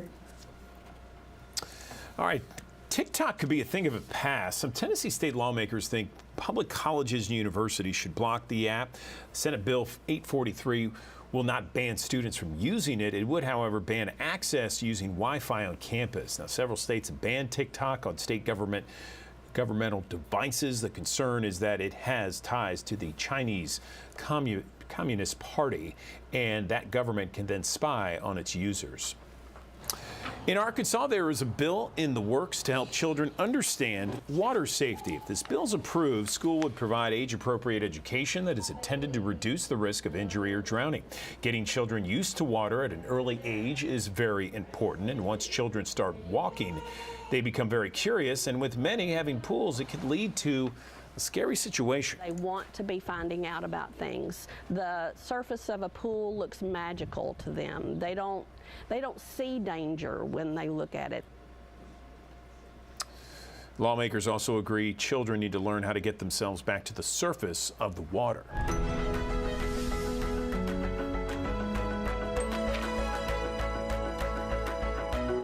We are highlighting the first African-American student that some of you may not know integrated a school in Jackson, Mississippi. Chris Fields from our sister station WLBT caught up with the history maker as the school honored him during its 75th year anniversary celebration. Jackson native DePriest Dawkins was in first grade here at St. Andrew's Episcopal School when he made history by becoming the first African-American student to integrate the school in 1967. They really could not have known how the community was going to respond, but in my heart, I feel like they followed their hearts and followed their faith. DePriest Dawkins' parents made up in their minds in 1967 that they wanted to create a better life for their son in the segregated South. More than 56 years ago, Dawkins says St. Andrew's Episcopal School was looking to recruit African Americans. His parents answered the call. He was successfully enrolled. I remember having to sort of get settled, because it was my first year in school, so getting settled into the school. I was the only black kid in the school, so that was a bit of an adjustment for me. Dawkins says as a first grader, he recounts normal and positive interactions with his fellow classmates and teachers, even meeting his best friend at the school. I don't remember anything negative. It may just be that those, weren't terribly important to me. But I remember mostly things that were really positive. Dawkins' parents eventually had to withdraw him from school after his fourth grade year because of financial issues. He says leaving the school was heartbreaking. Still, Dawkins is honored to have opened the door for future African American students, and today's recognition makes it even more special. Honestly, it's sort of overwhelming. I said that it really does give me a lot of joy to see the progress that the school has made. Check out the cover of the latest edition of the Memphis Flyer on newsstands right now. You can go to memphisflyer.com, and there it is. Slice, slice, baby. Yes, we are talking about pizza, and we have Sam Chichi on the line with us on the Action News 5 digital desk. Sam, you're just a regular here. You're always on and writing some articles that we are so interested in. How you doing this morning? Pretty good. You know, it's always exciting to talk about pizza. And yeah, it does feel like I'm becoming a Memphis Flyer magazine regular on here. Thanks again for having me. You got it. You got it. Memphis Flyer, Memphis Magazine. It doesn't matter. You're here and you're writing some great pieces. So I'm one of those that can eat pizza all the time. I mean, I love pizza. I love the different kinds and different slices, different toppings, that sort of thing. Tell me about what viewers, or rather readers, can expect with this article in the Memphis Flyer. Well, first of all, you know, just kind of looking at our cover image and everything, pretty clear we just kind of wanted to have fun with this one. You know, the food things give us an opportunity to cut loose and mix it up from some of the more hard news articles we got. So when we were talking about options, we hadn't done pizza since, I believe, 2019. So we just decided to get together and send our writing team out around the city and kind of see which pizza places they wanted to try. You know, it's a pretty good list we got on here. It's a mix of, you know, some pretty popular places and then some other unknown spots, you know. So I don't want to say it's a definitive guide to pizza around Memphis, but we were just hoping to have a, you know, kind of a fun way to share our love for pizza and hopefully show some new spots to readers too, in case they had missed some of these places. Yeah. So during the travels and during this piece, did you find that there were certain categories of pizza? I mean, most people know, you know, Chicago-style pizza is kind of a deep dish. You have some other pizzas out there, like, for example, Memphis Pizza Cafe to me is, you know, very thin-crusted type of pizza. Are there certain categories like that you just kind of noticed during this piece? I think so, a little bit. There are a couple places that, you know, really have a distinct style. Like you said, Memphis Pizza Cafe, they specialize in those thin crusts. You've got a new place called Izzy and Adams down Summer, which, you know, specializes in Chicago-style pizza, deep dish, and a bunch of cool things like that. I believe they just opened up a couple months ago, but they're very good. My coworker, Michael Donahue, talks them up very highly. But beyond that, you know, I think I struggled to put some of these places into one distinct category. They kind of all got their own little Americanized twist on it. You know, if I were gallivanting through Europe, we'd have more neat categorizations for, you know, thin crust, classic style, Neapolitan. You know, while I'm thinking about it, I do want to point out the Thudbutt from Little Betty at Wiseacre. They do have a distinct New Haven style pizza. So that's another thing to look out for. It's got a little bit of a thinner crust, a little chewier, kind of charred a little bit. It kind of hews close to the classic Neapolitan style. But, you know, other than looking at a few examples, I do think it's a pretty broad spectrum here. You know, we got a lot of people trying different things and really putting their own stamp on the pizza game. So it's pretty exciting, you know. You can do some research if you do want a specific style, but really you can just hop around town and, you know, try something new, get something amazing. I mean, it's pizza. Everybody loves pizza. None of these places are going to let you down.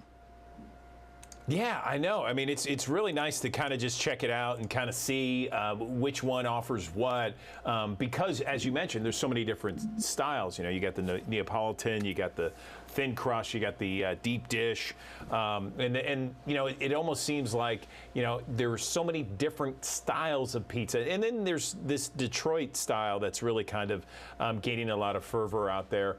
But it's so nice to see just people getting more creative in the pizza realm.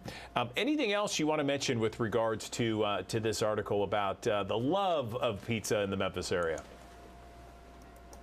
It's really interesting. We get a lot of press releases which kind of aggregate different data about almost anything. And one landed in our inbox on Tuesday, I believe, after we'd finished writing this article. that was saying, I think Memphis was one of the worst pizza cities in the country. And that kind of surprised me because, I've been here over a decade and I've tried a lot of really, really cool places, a lot of people who are really passionate about their craft. I don't know how this organization came to that conclusion, but I just have to say I completely disagree. We have a lot of great places, and there are some really good places that unfortunately didn't make this list, like Aldo's, High Point, Coletta's, and there's so many more that we wish we could have included. So I do just want to reiterate that there are a lot of really, really good pizza spots here, and whether you want something fancier, just a little bar snack to help you down some beers, we've got you covered. Yes.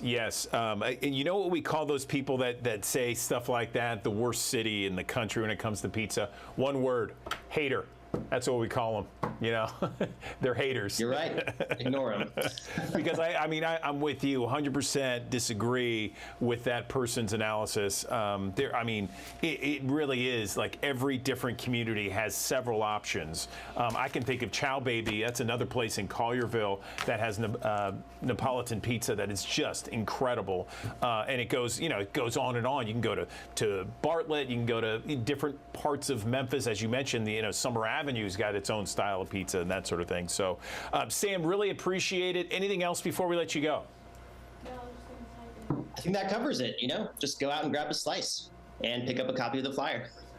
There it is, the copy of the Memphis Flyer, Slice Baby, an analysis of some of the great pizza that we have in Memphis and across the Mid-South. Sam Chichi, we appreciate it as always. Thanks very much. All right. Thanks, Andrew.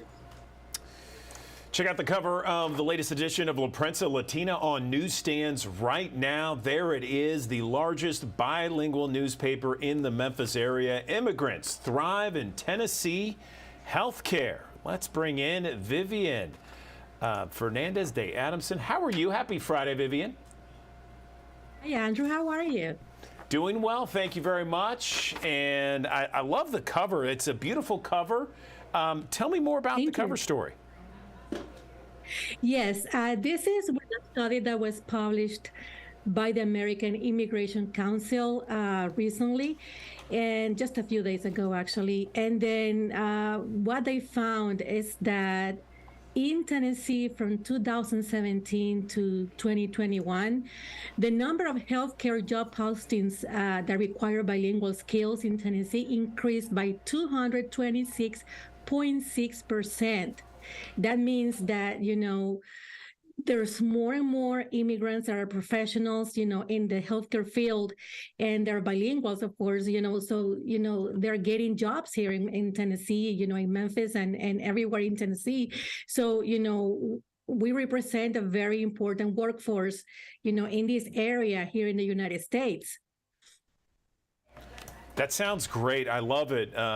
Vivian, and a great article that you wrote here in the pages of La Prensa Latina. Of course, you can find it on laprensalatina.com.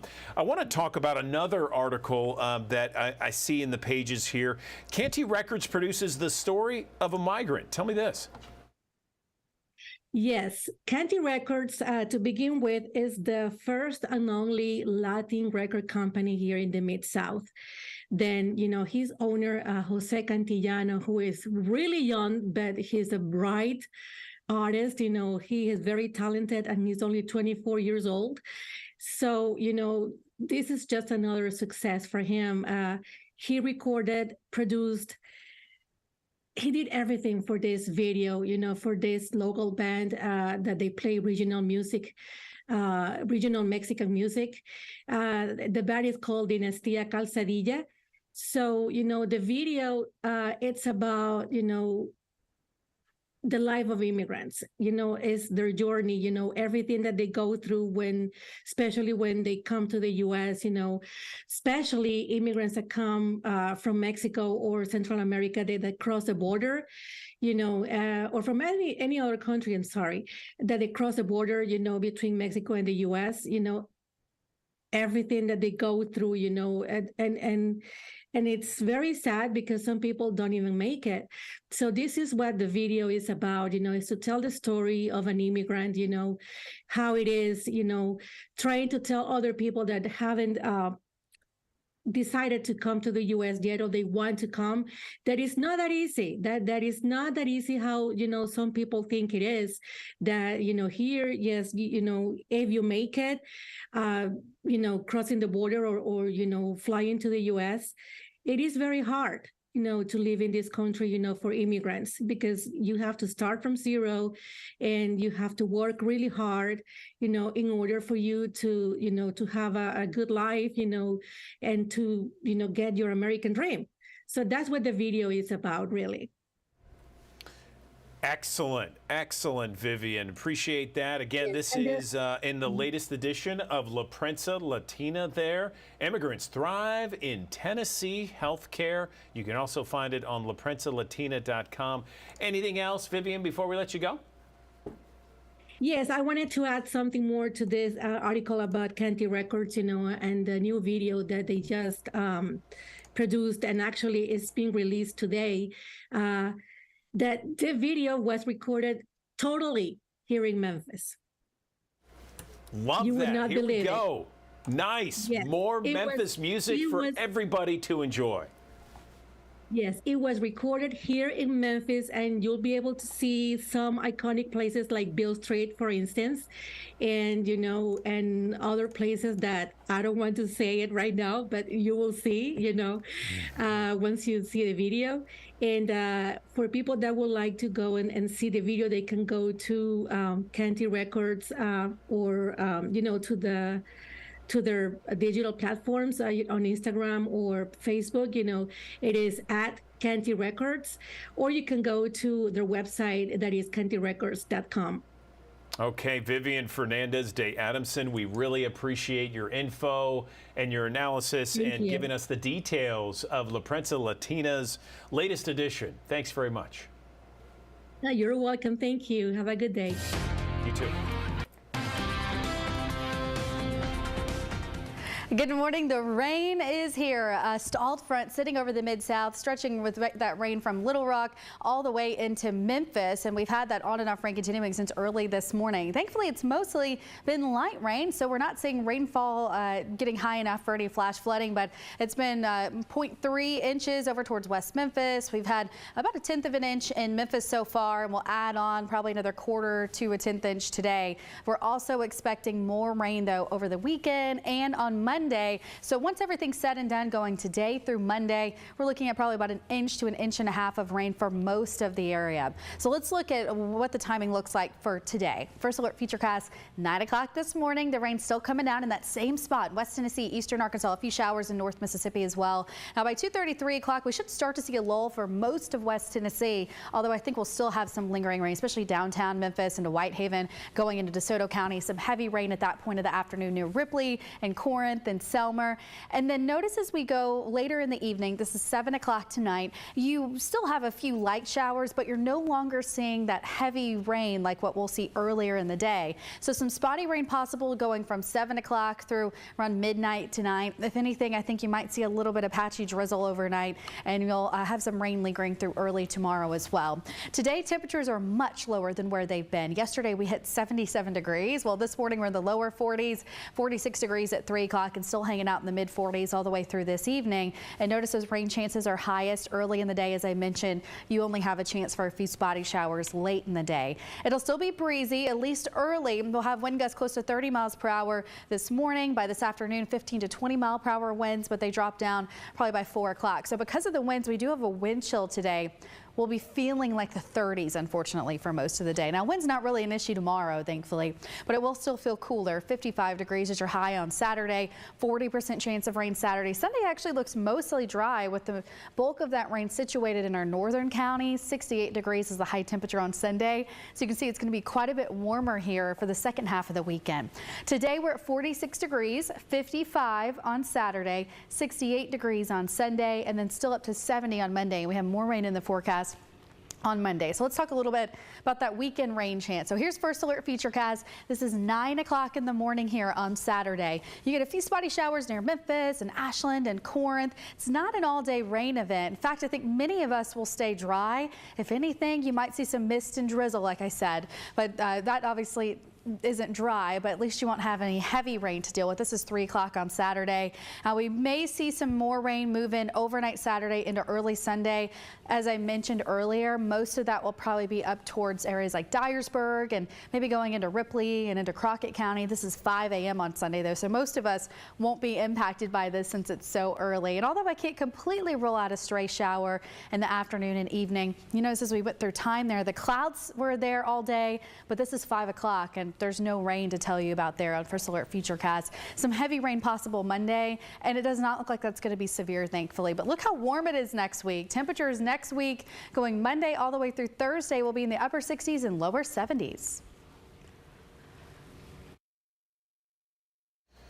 There's a picture of the mighty Mississippi with our I-40 bridge, and you know, it stopped raining. That's the good thing. But there's going to be clouds and showers on and off throughout much of the day. We'll check back in with meteorologist Brittany Bryant as we go through the forecast here on Action News 5's Digital Desk. Hazing incidents on campus in college. They've taken the lives of students. They've also injured the lives of students. Our new national investigative team found that the punishments that follow do little to actually curb the problem. Josie Sturman talked about the need to perhaps change the pledging system. Take a look. Great big brother. Very, very supportive. Photographs and mementos are not the only things keeping Stone Foltz's memory alive nearly 2 years after his death. Instead, a decision he made at just 16 years old to become an organ donor means his heart still beats on, his lungs still breathe, and critical pieces of his eyes still view the world that continues spinning without him in it. So the best thing we can do is continue to spread Stone's story and help others.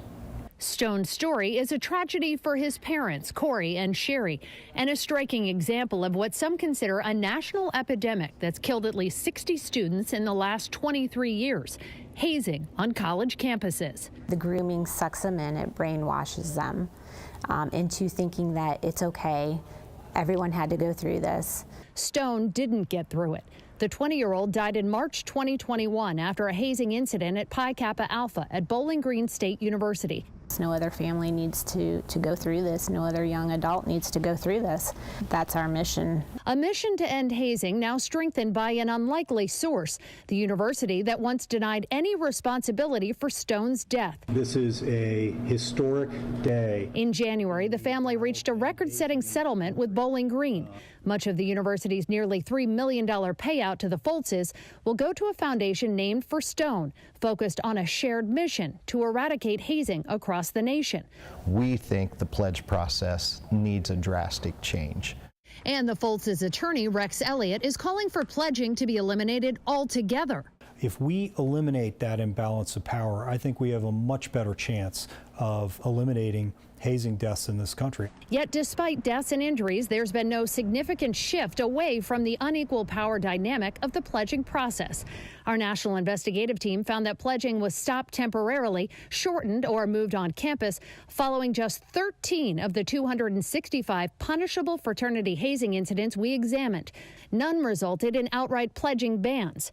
The North American Interfraternity Conference, a trade group representing the nation's biggest fraternities, wouldn't talk on camera, but told us that for decades, fraternities have spent enormous resources educating students about the dangers of hazing, how to intervene and prevent it, and how to support victims. More has to be done. We need leadership on university campuses to step up and do a whole lot more than they've done up to now. It gives them the opportunity to show these other universities that, hey, we're gonna take charge. It's nowhere where it needs to be yet, but it's a step forward. It's definitely a step forward. A step the Foltzes hope will lead toward ending the rituals that rob them of the sun they see now only in pictures. Their new mission, yet another donation, turning Stone's loss into a way to save lives.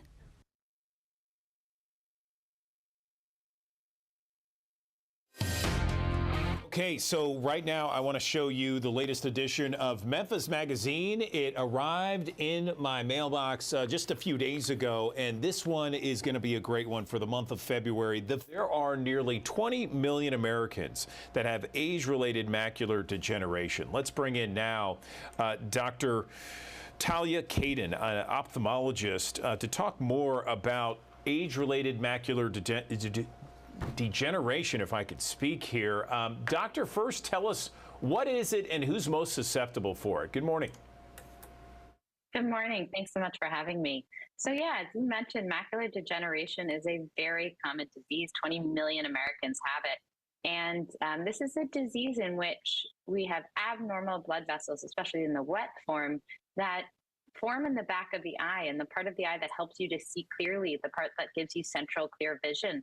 And these abnormal blood vessels can leak and bleed.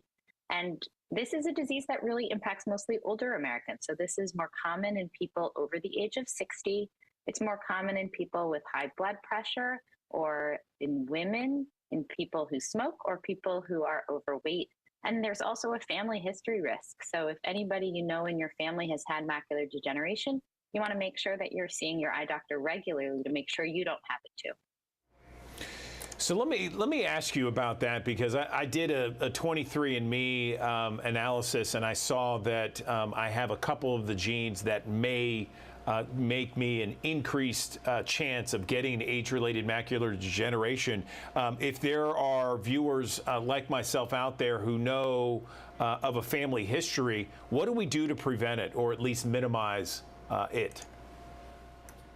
So those are great questions. The most important thing is really just to make sure that you're seeing your eye doctor regularly, so once a year, and then also to pay attention for some of the warning signs or symptoms of the disease. And these can include things like blurry vision, like losing your central vision. So if you're looking at someone's face and their face starts to look a little bit blurry, and also looking for straight lines that start to look wavy. So, you know, if you're looking at your window and the window panes or the curtains are not looking straight like they should, or your tile in your bathroom, then you want to make sure you go see your doctor immediately, because early detection and early treatment can really make a huge difference in terms of maintaining good vision. Let's talk about those treatments and some of the options out there for this disease. Yeah, so for the 1.5 million Americans who have wet macular degeneration, the mainstay of treatment is injections of medication into the eye. And these medications can be given anywhere from once every month to once every 2, 3, or even 4 months. And the most recently approved medication is something called Vabysmo. But as with any treatment, we always want you to go talk to your doctor and make sure you're choosing the medication that's right for you. What's wet age-related macular degeneration? What's the difference? Yeah, that's a great question. So, you know, we've talked about that big number, the 20 million, and most people with macular degeneration, most of those 20 million have what we describe as the dry form. And in this, you can still have some symptoms, you can still have some vision loss, but they're, the medications that we were just talking about, they are not the right medication. Those are the diseases where you are going to think about you know, using some of the vitamins. You may see advertised on television that can be helpful. But in those cases, we're not going to inject you with a medication. With the wet form, that's the one where you've got these abnormal blood vessels that can cause a lot of problems. They can cause you to lose your central vision. And in that case, you are going to want to be treated with an injection of medication in the eye. Doctor, you mentioned that this affects primarily older adults out there. What should older adults and caregivers know about prevention?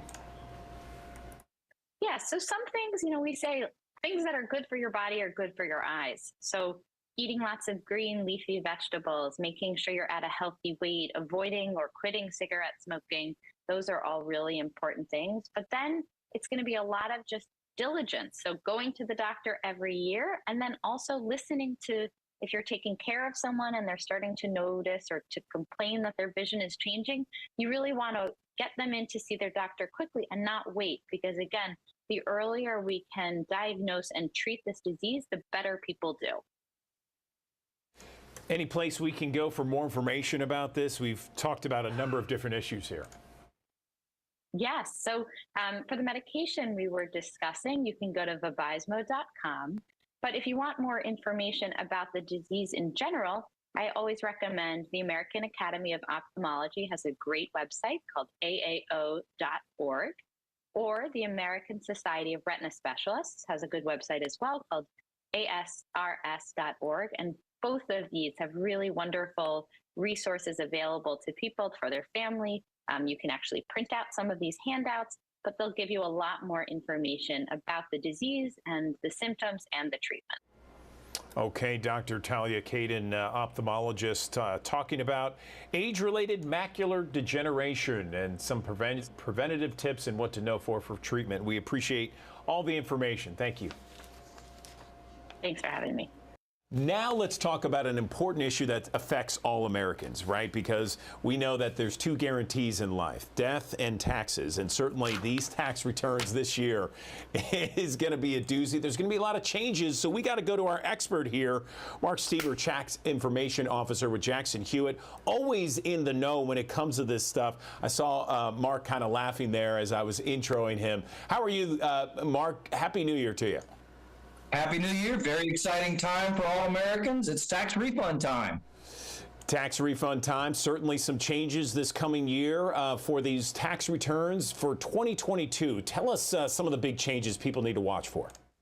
Yeah, it may seem like it was not a year of big change because there was not a lot of media on tax law changes and that year-end bill fizzled, but there are a lot of tax law changes. We call it the year of the great tax reset. A lot of the benefits that were put into place for the pandemic, increased child credit, dependent care credit, earned income credit, being able to deduct charitable donations if you don't itemize, all of those expired last year at the end of 2021. So they're not in place for 2022, and that could cause lower refunds for some taxpayers and may have some tax refund shock or tax refund risk of shock if you're not careful. So it's probably a good idea to pay extra close attention to your taxes this year and get after it a little bit earlier than you might have in the past.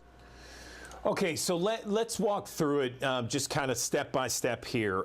Let's talk about first the changes you mentioned, the child tax credit in 2022. Well, for 2021, it was about $2,000, up to about $1,400 was refundable. Jump ahead to 2022, or 2021, pardon me, the government changed the bill to allow $3,600 per young child and all of it refundable. Well, at the end of 2021, that expired, so it's not in place for 2022. It's back to that original amount, $2,000. And that's just one example. So if you had child tax credit last year or dependent care credits last year or earned income credit and you were single last year, you got a much bigger refund last year. Those won't be in place for this tax return, and it could result in a lower refund. Now, there's still great benefits, and they're still there. They'll just be a lot different. So I would tell your viewers this. Don't use last year's tax return as your absolute guide for what to expect this year. Life changes and pandemic changes notwithstanding, the tax changes reverted back to prior pandemic amounts.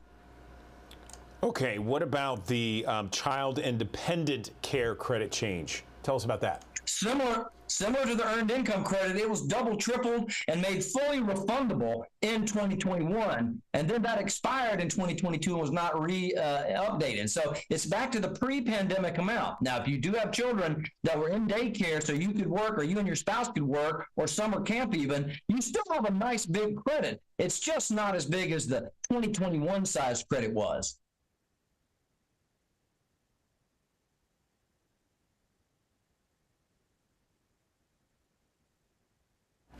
Sorry about that, Mark. Those who are self-employed, what kind of changes are they looking at?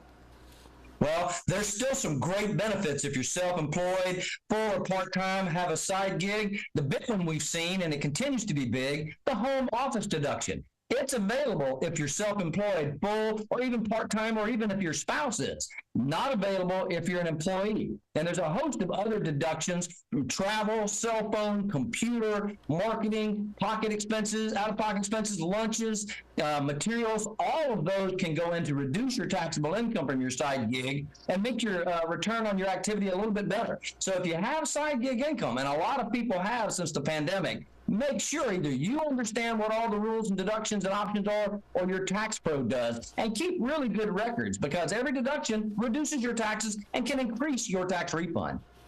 A lot of people are going to be wondering if they can still write off their charitable donations this year. What do you think? Yeah, well, that's one of those ones that you could during 2021 at the height of the pandemic law changes. It expired in 2022. You still get a nice, healthy charitable donation for cash to your church, your mosque, or your synagogue, and even the fair market value of stuff that you donate. Unfortunately, it's only available if you itemize. In America, you either get the standard deduction, or if larger, the itemized deductions, mortgage interest, property taxes, and charitable donation, among the many. And you have to be an itemizer to take charitable donations. People still do, but not as big as the option was in 2021 when you didn't even have to itemize to take that. But again, that one expired last year, not here this year. So when you go doing your taxes, don't look at last year's return as your roadmap for what to do. A good tax pro will know, but other people might make a mistake. What about the earned income tax credit? Any changes in this year? Well, it's one of the most overlooked tax credits. 1 in 5 people fail to take advantage of it. First, the good news, it's still in place. It's still a $6,000 plus maximum credit if you have 3 or more dependents. Unfortunately, for last year, like some of those other rules, if you were single, they tripled the amount of the earned income credit up to about $1,500. That, like those others, expired at the end of 2021. But it's still a nice credit. It's still a credit for moderate and middle income taxpayers that have earnings, and it's one that's often overlooked. So if you're not sure if you get the earned income credit, like a lot of the others, education credit, dependent care credit, and more, make sure you talk to a qualified, trained, and experienced tax professional to make sure you get all those credits. Because if there's one thing besides death and taxes like you open, if you leave it off your tax return, it stays off your tax return. The IRS is not in the business of making sure you get all your benefits. Only you and a tax pro, if you use one, can do that. Okay, and finally, will there be more stimulus checks or recovery rebate credit this time?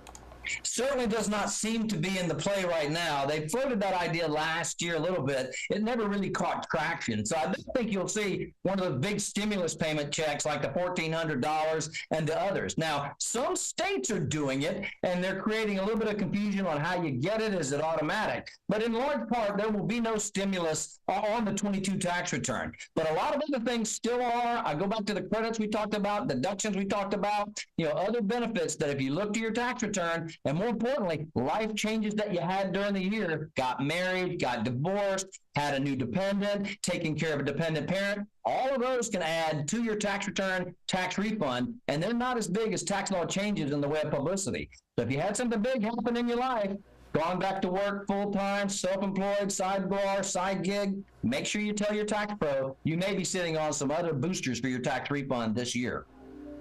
Mark, this has been so good. You've given us so much information out there. Where can people find that information online? Well, any good tax company has a good website, jacksonhewitt.com. We have videos, tax tips, checklists to get started. You can put your zip code in and find an office near you. Make an appointment if you don't just want to walk in. A lot of things on our website at jacksonhewitt.com. But it's important to know next Monday is when IRS really starts processing tax refunds. So there's no reason to wait. Your documents are coming in. Get that shoebox envelope ready. File early, get your money early. You don't have to be Warren Buffett to know that makes sense. And you can start as early as today, but it'll start filing with the IRS on Monday. And the deadline this year is April 18th, right?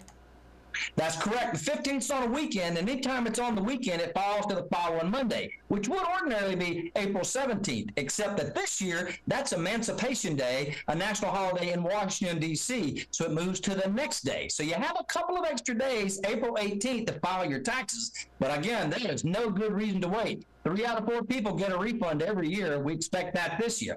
File early, get your money. File early, lock up your data with the IRS in case one of those schemers has stolen your name and your social or your spouse. So file early, get your money. File early, lock up your data. And most importantly, file early in case you have new questions that come up from all the stuff we talked about. You don't want to be up against that midnight hour on the 18th looking for records for your side gig income. You want to do it early for all the right reasons, mostly because if you do money, you get the money. And even more importantly, if you owe taxes, and here's a big secret for your viewers, if you file early and you You still don't have to write that check or debit card or checking account until April 18th at midnight. So filing early is separate from paying early. You can pay later. Okay, tax information officer, the chief tax information officer for Jackson Hewitt, Mark Stieber. Mark, I always love chopping it up with you when it comes to taxes, what to watch for, what to not include or include this year. You spell it out so perfectly. We appreciate your time. Thank you. Good luck to you all. It's the time to file. Yes, sir. Appreciate that. Bob and R&B. It's K97. 50 years of hip hop. We all know about the East Coast, the West Coast, the ATL, but Memphis is often overlooked. Taylor Tucker has more on that. Bob and R&B. It's K97. Your girl Big Sue hanging out with you. As the notorious B.I.G. put it, who would ever think hip-hop would take it this far? Hip-hop gained its roots in the Bronx, but the sounds in the M sets Memphis apart. And everybody has their eyes on Memphis because of what our contribution to hip-hop is right now. The list of rap artists and hip-hop producers in Memphis is extensive, starting out in the 90s with a game-changing duo, 8 Ball and MJG. Not to mention other notable Memphis hip-hop artists like 3 6 Mafia, Gangsta Boo, Yo Gotti, Moneybagg Yo, Glorilla, and the late Young Dolph. You know a Memphis record wherever you are. There's always going to be that element of soul to it. I mean, every song that you hear that comes from Memphis, it comes from the heart. It comes from deep down. And I think that's one of the markers of a hip-hop Memphis record. Speaking of a Memphis record, whole forum screaming whoop that trick at the same time. It feels like, you know, I feel like a gladiator. Memphis hip-hop pioneer and producer Al Capone. A Grizz game just isn't the same without his early 2000s hit, a parallel that connects hip-hop to hype. Memphis music always gave you that feeling where you wanted to either gangster walk and now you want to juke to it. If the beat don't make you want to gangster walk or juke, it probably ain't Memphis. The sound and the feel is probably not Memphis. From the studio to the courts, hip-hop has made its mark throughout Memphis culture. An unforgettable sound that gravitates to Memphians and music executives all wanting a piece. Their sound is organic, it's homegrown, it's just this authentic sound of Memphis that you know it's a Memphis artist just by the way they're delivering, the way they sound, period. Although the sound is evolving, Memphis hip-hop is staying relevant. To see how it started in the bedroom and to grow to where it has grown to is just, you know, it makes people curious to be like, you know, what's really going on down there.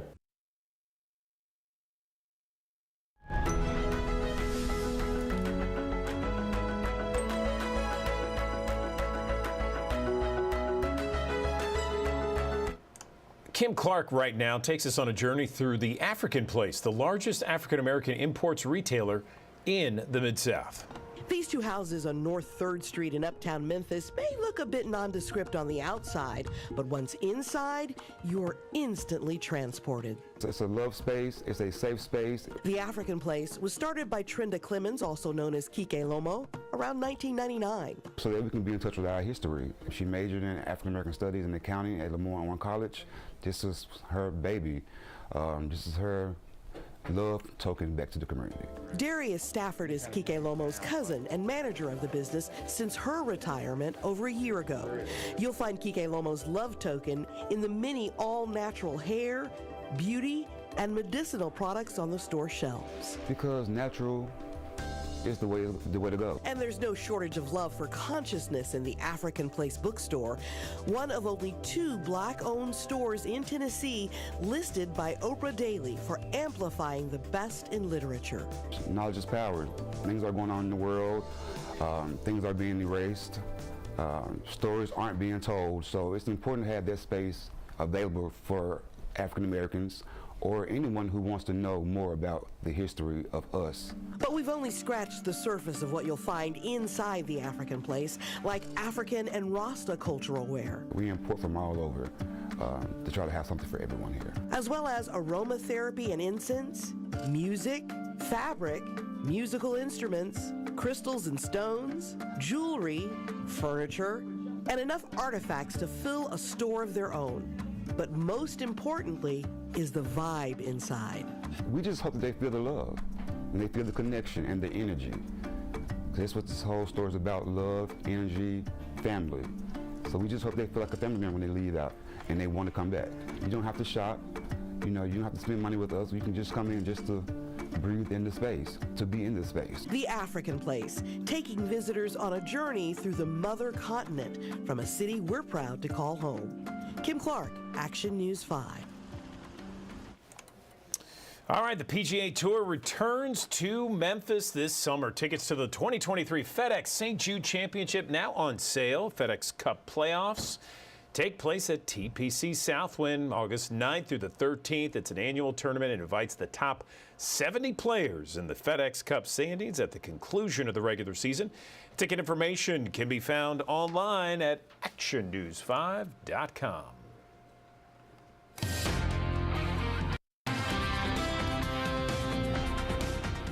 Good morning. The rain is here. A stalled front sitting over the Mid-South, stretching with that rain from Little Rock all the way into Memphis. And we've had that on and off rain continuing since early this morning. Thankfully, it's mostly been light rain, so we're not seeing rainfall getting high enough for any flash flooding, but it's been 0.3 inches over towards West Memphis. We've had about 1/10 of an inch in Memphis so far, and we'll add on probably another 1/4 to 1/10 inch today. We're also expecting more rain, though, over the weekend and on Monday. So once everything's said and done, going today through Monday, we're looking at probably about 1 inch to 1.5 inches of rain for most of the area. So let's look at what the timing looks like for today. First alert featurecast, 9 o'clock this morning. The rain's still coming down in that same spot, West Tennessee, Eastern Arkansas, a few showers in North Mississippi as well. Now by 2:30, 3 o'clock, we should start to see a lull for most of West Tennessee, although I think we'll still have some lingering rain, especially downtown Memphis into Whitehaven, going into DeSoto County. Some heavy rain at that point of the afternoon near Ripley and Corinth and Selmer. And then notice as we go later in the evening, this is 7 o'clock tonight, you still have a few light showers, but you're no longer seeing that heavy rain like what we'll see earlier in the day. So some spotty rain possible going from 7 o'clock through around midnight tonight. If anything, I think you might see a little bit of patchy drizzle overnight, and you'll have some rain lingering through early tomorrow as well. Today, temperatures are much lower than where they've been. Yesterday, we hit 77 degrees. Well, this morning, we're in the lower 40s, 46 degrees at 3 o'clock, and still hanging out in the mid 40s all the way through this evening. And notice those rain chances are highest early in the day. As I mentioned, you only have a chance for a few spotty showers late in the day. It'll still be breezy, at least early. We'll have wind gusts close to 30 miles per hour this morning. By this afternoon, 15 to 20 mile per hour winds, but they drop down probably by 4 o'clock. So because of the winds, we do have a wind chill today. We'll be feeling like the 30s, unfortunately, for most of the day. Now, wind's not really an issue tomorrow, thankfully, but it will still feel cooler. 55 degrees is your high on Saturday, 40% chance of rain Saturday. Sunday actually looks mostly dry with the bulk of that rain situated in our northern counties. 68 degrees is the high temperature on Sunday. So you can see it's going to be quite a bit warmer here for the second half of the weekend. Today, we're at 46 degrees, 55 on Saturday, 68 degrees on Sunday, and then still up to 70 on Monday. We have more rain in the forecast on Monday. So let's talk a little bit about that weekend rain chance. So here's First Alert Featurecast. This is 9 o'clock in the morning here on Saturday. You get a few spotty showers near Memphis and Ashland and Corinth. It's not an all-day rain event. In fact, I think many of us will stay dry. If anything, you might see some mist and drizzle, like I said, but that obviously isn't dry, but at least you won't have any heavy rain to deal with. This is 3 o'clock on Saturday. We may see some more rain move in overnight Saturday into early Sunday. As I mentioned earlier, most of that will probably be up towards areas like Dyersburg and maybe going into Ripley and into Crockett County. This is 5 a.m. on Sunday, though, so most of us won't be impacted by this since it's so early. And although I can't completely rule out a stray shower in the afternoon and evening, you notice as we went through time there, the clouds were there all day, but this is 5 o'clock and there's no rain to tell you about there on First Alert Featurecast. Some heavy rain possible Monday, and it does not look like that's going to be severe, thankfully. But look how warm it is next week. Temperatures next week going Monday all the way through Thursday will be in the upper 60s and lower 70s. Good morning, everyone. Andrew Douglas in the Action News 5 digital desk. Electric vehicles. Let's talk about them for a minute. They're gaining in popularity, but even though you're going to see more electric vehicles out on the roadways, many consumers still have a lot of questions on whether or not electric vehicles are right for them. Let's bring in James Bell. He's head of corporate communications for Kia America. Good morning, James. How's it going? Good morning to you. I'm playing with cars. It's a good day. Yeah, tell me first off, where are you and what you're sitting in front of there? Looks like an EV. Yes, you're right. I'm in Southern California, where we're getting ready for the big blizzard. We'll see how that goes. But yeah, this is what's called our EV6 GT. This one's a really special one. Has about 576 horsepower, does 0 to 60 in a little over 3 seconds. Takes on and beats a lot of Ferraris and Lamborghinis. So we're pretty excited about this car, and people seem to be loving it too. It's been on sale for about a year now, and we can't make them fast enough. So tell me more about the idea of electric cars, because there's so many people that are very apprehensive to go to EV vehicles, or EVs, I should say, because they're just used to gas-powered. There's more flexibility. There's a lot more autonomy, according to some people that have gas-powered vehicles. What would be your best argument for EVs? You know what? It's not even an argument. It's just recognition of this phase that we're in. I like to equate it back to what it must have been like when people went from horse-drawn carriages to gasoline-powered cars. You know, there was a lot of folks that said, well, this gasoline thing will never work. There's not a gas station on every corner. This is, I just feed my horse hay and away it goes. We're in that same kind of premise right now with this transition time. I think, however, we're going to see the transition happen a lot quicker. So if somebody, has an incredibly long commute or needs to drive to grandma's house on a regular basis, then maybe a gasoline-powered car is the best choice today. But in a very short amount of time, the electric vehicles are going to be a better option. And by the way, for most Americans, which drive on the average about 28 to 30 miles a day, imagine if you never had to go to the gas station again. Imagine every time you left your home, you had so we call it a full tank of gas or a full state of charge. It's a very luxurious experience. And I think once people try it, they recognize that this is probably a better option for their families. But again, this is transitional. We're not just going to suddenly get rid of all gasoline stations and gasoline powered vehicles. We're in a transition time. And over time, it will eventually evolve towards electric. There's a lot of questions, James, about the power grid. I don't know if you could speak to that, but, a lot of people concerned about the power grid being able to handle the demand of electric vehicles. If there is this demand and it increases over time, there's a lot of people that say the power grid just can't handle it. Well, I think they're being a little short-sighted there. The industry, the government, the entire infrastructure system recognizes that this is the future. It's going to happen, folks. It's going to get that way, but it's not going to just happen tomorrow. There's going to be investment. There's going to be upgrading of facilities.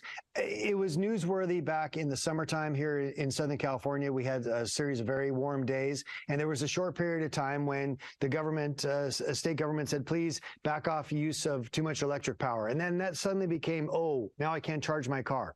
It's an isolated incident, very, very rare. And I think it is not recognizing the fact that there is this huge, huge multi-billion-dollar investment going on in the infrastructure to prepare for this day when we all drive electric. Because again, this day is coming. It's not tomorrow. It's not in 5 years, but it's coming. A lot of people concerned about, one, how long it takes to charge a vehicle, and two, the distance that people will travel with one charge. There have been a number of different independent journalists that have taken, for example, other vehicles, trucks and that sort of thing, to various charging stations. It takes forever, or there's an extraordinary long wait in line for a charger to become available, and then once you get there, it takes forever for that battery to be charged. Tell me about the vehicle that you're sitting in front of. Yeah, no, it's a great question. So we're really proud at Kia. All of our electric vehicles have what's called 800-volt charging systems available. So built in is the ability to basically take on a level 3 charger, of which the number of those is incredibly increasing all across the country. It can go from a 10% state of charge to over 80% in about 18 minutes. Now, stop and think for a moment. When you go to the gas station, you plug in the nozzle, walk into the station, get a Gatorade, go to the restroom, get a snack, come back, maybe throw away some garbage, clean the windows. It's probably a 10 to 12 to 15 minute project anyway. So I think once we see this level 3 charging, again, which the Kia vehicle is already prepared for, that will really wash away some of that. But again, I know the kind of journalist trips that you're talking about. It does take a little more time and coordination to use a vehicle on, say, in a long distance or a cross-country trip today. And that's why gasoline-powered cars are still here, and they will continue to be here for some time in the future. But we're in this phase. We're going towards that place. And I think, have me back on your show in 3 or 4 years, and I think that concern about having charging stations available and ability to high-speed charge, or what's called level 3, will be in a much more advanced place than it is today. And that's the nature of transitional times. How long does a charge last? How many miles? And how much does that car retail for? Well, we have several different versions of this vehicle. This one gets about 250 miles on a charge, but again, this is faster than many Porsches and Ferraris. So this is a special one. But we have another version called the Wind and the EV6 GT line, which average about 280 to 320 miles on a charge. And that's more than enough. As I mentioned earlier, average American drives about 28 miles per day. So as you can see, you wouldn't even need to charge every day to use a vehicle that has in excess of 300 miles of range on a full charge. All right, James. Well, listen, we appreciate your time. Thanks for Sure. talking with us about electric vehicles and the landscape and how it looks to be changing over the course of the next several years. Appreciate it. You're welcome. Thank you. I want to get to our next interview that is kind of related to this. We enjoyed this interview so much with the Reverend Markell Hutchins that we wanted to have him back on and talk a little bit about this case and talk about the macro aspect to this all. Reverend Markell Hutchins, it's great to have you back on the Digital Desk. How are you? It's wonderful to be with you again. Yeah, good to have you. You're CEO of Movement Forward. Can you tell me again what that is? Movement Forward is a solution-focused human and civil rights organization based in Atlanta. We take up the tradition of Martin Luther King Jr. when addressing social justice issues. So this issue of Tyre Nichols is really at the heart of the work we do here at Movement Forward. Okay, so tell me about, from your perspective and from Movement Forward, where we are with regards to the Tyre Nichols investigation. Well, unfortunately, these officers clearly committed a crime. They clearly overstepped the bounds of law in how they dealt with Mr. Nichols. But what we see there is a larger issue. Their lack of humanity, their lack of empathy is what was on clear display in dealing with Tyre Nichols. It speaks to a much larger issue.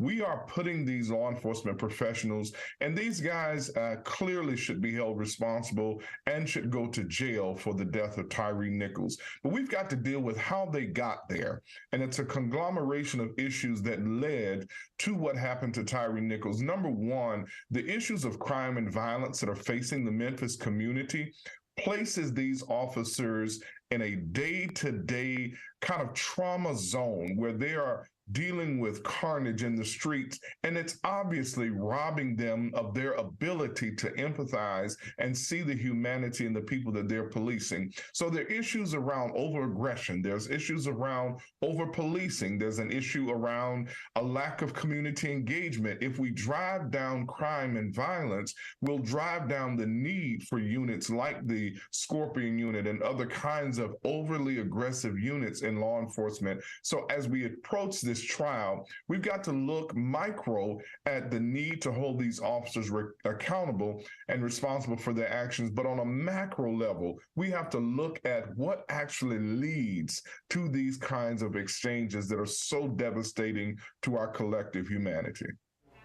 You know, I agree with you because it's like, how did we get to this point where these officers, and I don't know how much you've seen of the body camera footage, the dash cam footage, it was so egregious, it was so awful, Yes. Certainly one of the worst things I've seen. And how did we get to that point where officers are trying, as you mentioned, to bring down crime, bring down the violence in Memphis, and clearly, as you mentioned, lack of humanity, they should be held responsible. And so the real question is, there's all these other questions, the training or lack thereof. Where are we not getting the best and brightest to wear the uniform? I mean, there's so many other questions involved, right? Well, there's an issue here that is not being well articulated in the midst of this conversation. There's a lot of talk nationally about the need for police reform, and there does need to be some standard use of force mechanisms put in place across the law enforcement profession.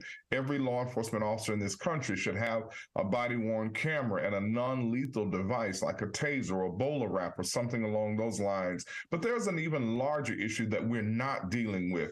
The challenges that we face with policing today will not be overcome by more training or policy or procedures. The answers and the solutions lie in the hearts and minds of every law enforcement professional in this country. So just passing additional laws or changing public policy is not going to lead to reduction in the kinds of tragedies like we saw in Memphis. What killed Tyre Nichols was not flawed policy or procedure. It was not an abrogation of the law. These officers they failed to follow policy. They violated the law. They violated their department's policy and procedure. What was wrong with them was not in the law or public policy. What was wrong with these officers lies within their hearts. We have got to not only reform law enforcement, we have to transform it. And what is required there is a transformation of the heart and the mind that cannot happen in the academy. That has to happen in human relationships, which is why I have called and will continue to call on every law enforcement agency in this country to find ways of integrating community engagement, causing every law enforcement officer in this country to get to know the people that they're policing on a human level, and not just the criminals that they're policing every day, but get to know the average, ordinary people in those communities so that there's a mutual relational accountability that exceeds far, far beyond the legal or professional accountabilities that law enforcement officers are held to. Let me ask you this, Reverend, because here's something even before then. Who's going to want to be a police officer in this type of political climate or this type of climate in of itself? I mean, you would think that a lot of those officers just a few years ago, as we mentioned the last time we talked, with the George Floyd riots after the George Floyd death, there were so many officers that left the force, or people just decided to do something else, go in the private sector, security, what have you. Who's going to want to be a police officer in this type of climate anymore? And how do we get a climate where you have police reform, you have the right policies in place, and you have the right people becoming police officers? It sounds right now, looking at everything, looking at the landscape, it really sounds like a very tall ask. Well, it's unfortunately what might be called or considered a catch-22. We want better, more high-quality law enforcement professionals, and yet the tragedies that law enforcement officers continue to be involved in that are unnecessary continue to dissuade people from wanting to choose careers in law enforcement, which is why, as a civil rights leader, I am most concerned about the balance that is necessary and how we talk about these issues. I am as angry as anyone else about the Tyre Nichols death, but I also know that if we had a better quality pool of candidates, Memphis, like every other law enforcement agency in this country, for the most part, is understaffed. No one wants to be a law enforcement professional. So if we want to decrease the stress and the strain on existing law enforcement professionals, which ultimately leads to them making bad decisions, we have to get more people interested in careers in law enforcement. Well, that is inhibited, as you suggest, by all of the tensions, the political environment, which is why I really believe that those of us who have a public voice have got to change the discourse. We have to change the narrative and how we speak about these things. It's not enough to just lament the death of George Floyd or Breonna Taylor or Tyre Nichols or anyone else that's involved in a police-involved murder. we've got to do something about it. We have to speak in a way that causes law enforcement and communities to turn to each other and not on each other for the sake of solutions, not just because we love law enforcement, although we should, but also because we love justice and we love mercy. So we've got to deal as a leadership community, particularly those of us in civil rights, with how we actually get to workable solutions and not just the yelling and screaming that we far too often hear in the aftermath of the death of someone like Mr. Nichols. So, Reverend, if you're placed in the power of the position here in Memphis, Memphis always routinely one of the most violent cities in America, okay? It's always at the top of the list. How do you get, and as you mentioned, I thought the same thing, kind of a catch-22.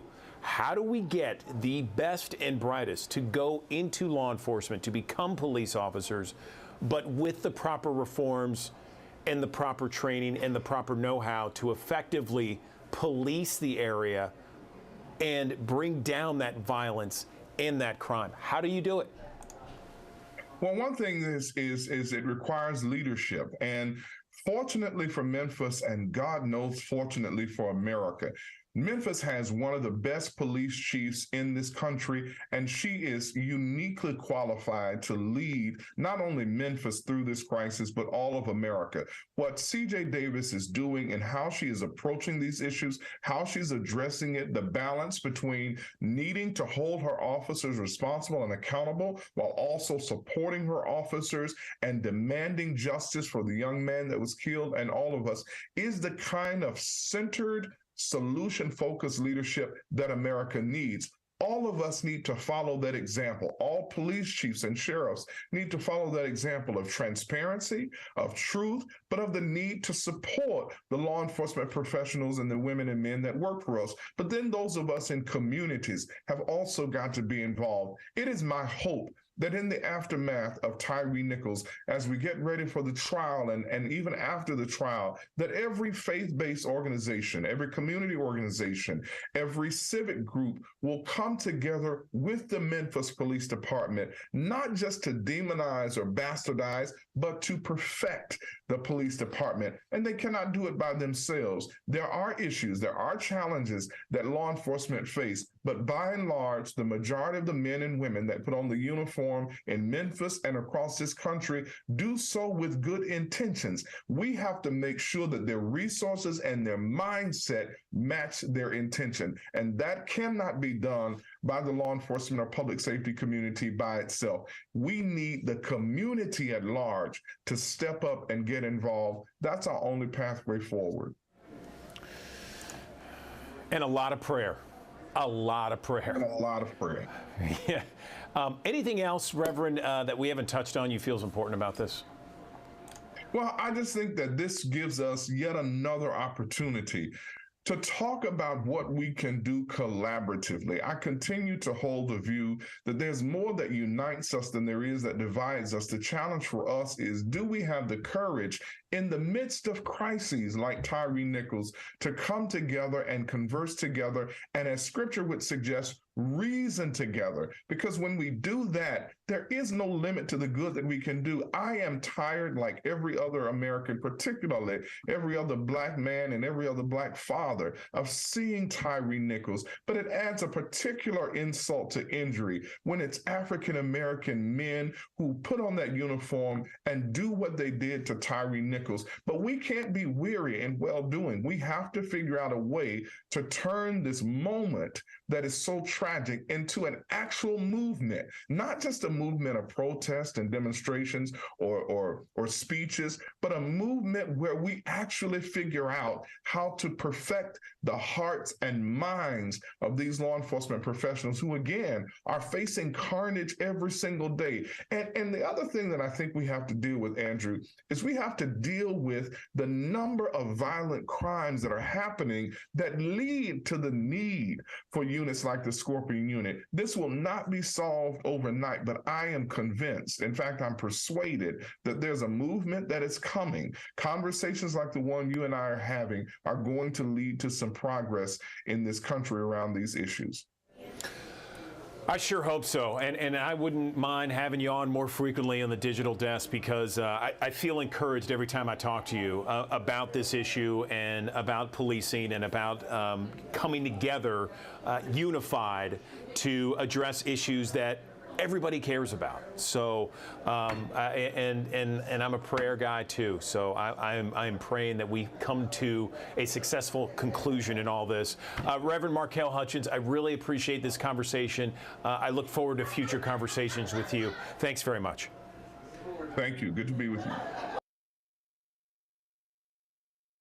Good morning, everyone. Andrew Douglas in the Action News 5 Digital Desk. Family caregivers are the backbone of our society. Just last year, in 2022, there were more than 53 million family caregivers in the U.S., and more than half of them provided 40-plus hours of care weekly while working full-time. It is a big, big deal. I want to talk more about the state of caregiving right now with my next guest here in the Action News 5 Digital Desk. I'm joined by Bianca Padilla, CEO and founder of CareWell, and we also have the Caregiver of the Year for Gen Z, Brandon Felt. Good morning to both of you. How are you? Good morning, Andrew. Thanks for having us. Appreciate you being here. Doing well, thank you. Good. Glad to hear. So, Bianca, let me ask you, what is the state of caregiving in the U.S., and where are we right now? There are 53 million caregivers in the U.S. That's about 20% of the American population, caring for a population that's over 78 million people. And as the baby boomer generation continues to age, we're going to continue seeing more strain on these family caregivers, who many of have to drop out of the workforce in order to care full-time for their loved one. Yeah, it is a big, big deal. I know firsthand. My father-in-law lived with us for 5 years, and my wife was the primary caregiver for him. He had dementia, and so there were a lot of issues. My father currently has Alzheimer's, and I have a brother and sister down in Florida helping him. It is so overwhelming at times, and I know caregivers just get so overwhelmed. They care about others before they care about their own health, mental and physical. So how are things going to change in the next decade, Bianca, and how should they change? Things are only going to get harder for family caregivers. The amount of people who are available to care for this population of the aging demographic is not growing. However, the aging demographic is growing substantially.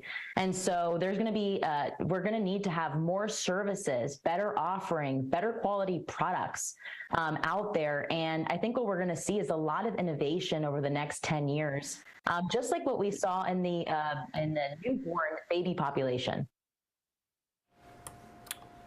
Okay, Brandon, over to you. I want to hear a little bit about your story. You're a young guy, and you have won a Caregiver of the Year award. Tell me your circumstances and your situation. Yeah, well, so I became a caregiver for my mom in my freshman year of college at the age of 19. She developed a rare neurodegenerative disease called frontotemporal dementia. It's gaining recognition recently due to Bruce Willis's diagnosis of the same disease. And so I went from being a high school student to caring for my mom and my younger sister, helping her through her diagnostic process, and then providing all of her care at the same time. Yeah, Brandon, I know that caregiving, you can feel isolated at times. You can feel like you have the weight of the world on you. How did you get through this process, and are you still going through it? Yeah, I am still going through it. It's a constant process of like reflecting on emotions that had to be suppressed at a time just to get to the next day. A lot of times as a caregiver, we just have to get to the next day, the next moment, and you don't have a lot of time to think. And so through participating in my mom's patient advocacy organization for her rare disease, that's been super, super helpful to me in these last few years. How have friends and family helped you, Brandon? Yeah, my mom has some amazing friends, longtime, lifelong friends who have really come around us and have become family to us. You really recognize as a caregiver, especially I did, who your ride or die. We've been so blessed to have them. Bianca, over back to you. I want to ask a little bit about where is support needed in this endeavor of being a caregiver? Do we need it more from the government? Do we need it from community, employers, all three? Give me your thoughts.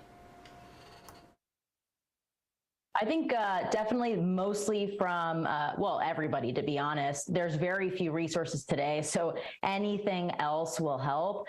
Businesses in particular are the ones who really need to adapt to the needs of caregivers. Like I mentioned earlier, it's really hard to have a full-time job and be a full-time caregiver. I mean, that's 2 jobs. So the more that we can do as businesses to support them, to offer flexible work schedules, et cetera, is really going to go a long way in supporting them.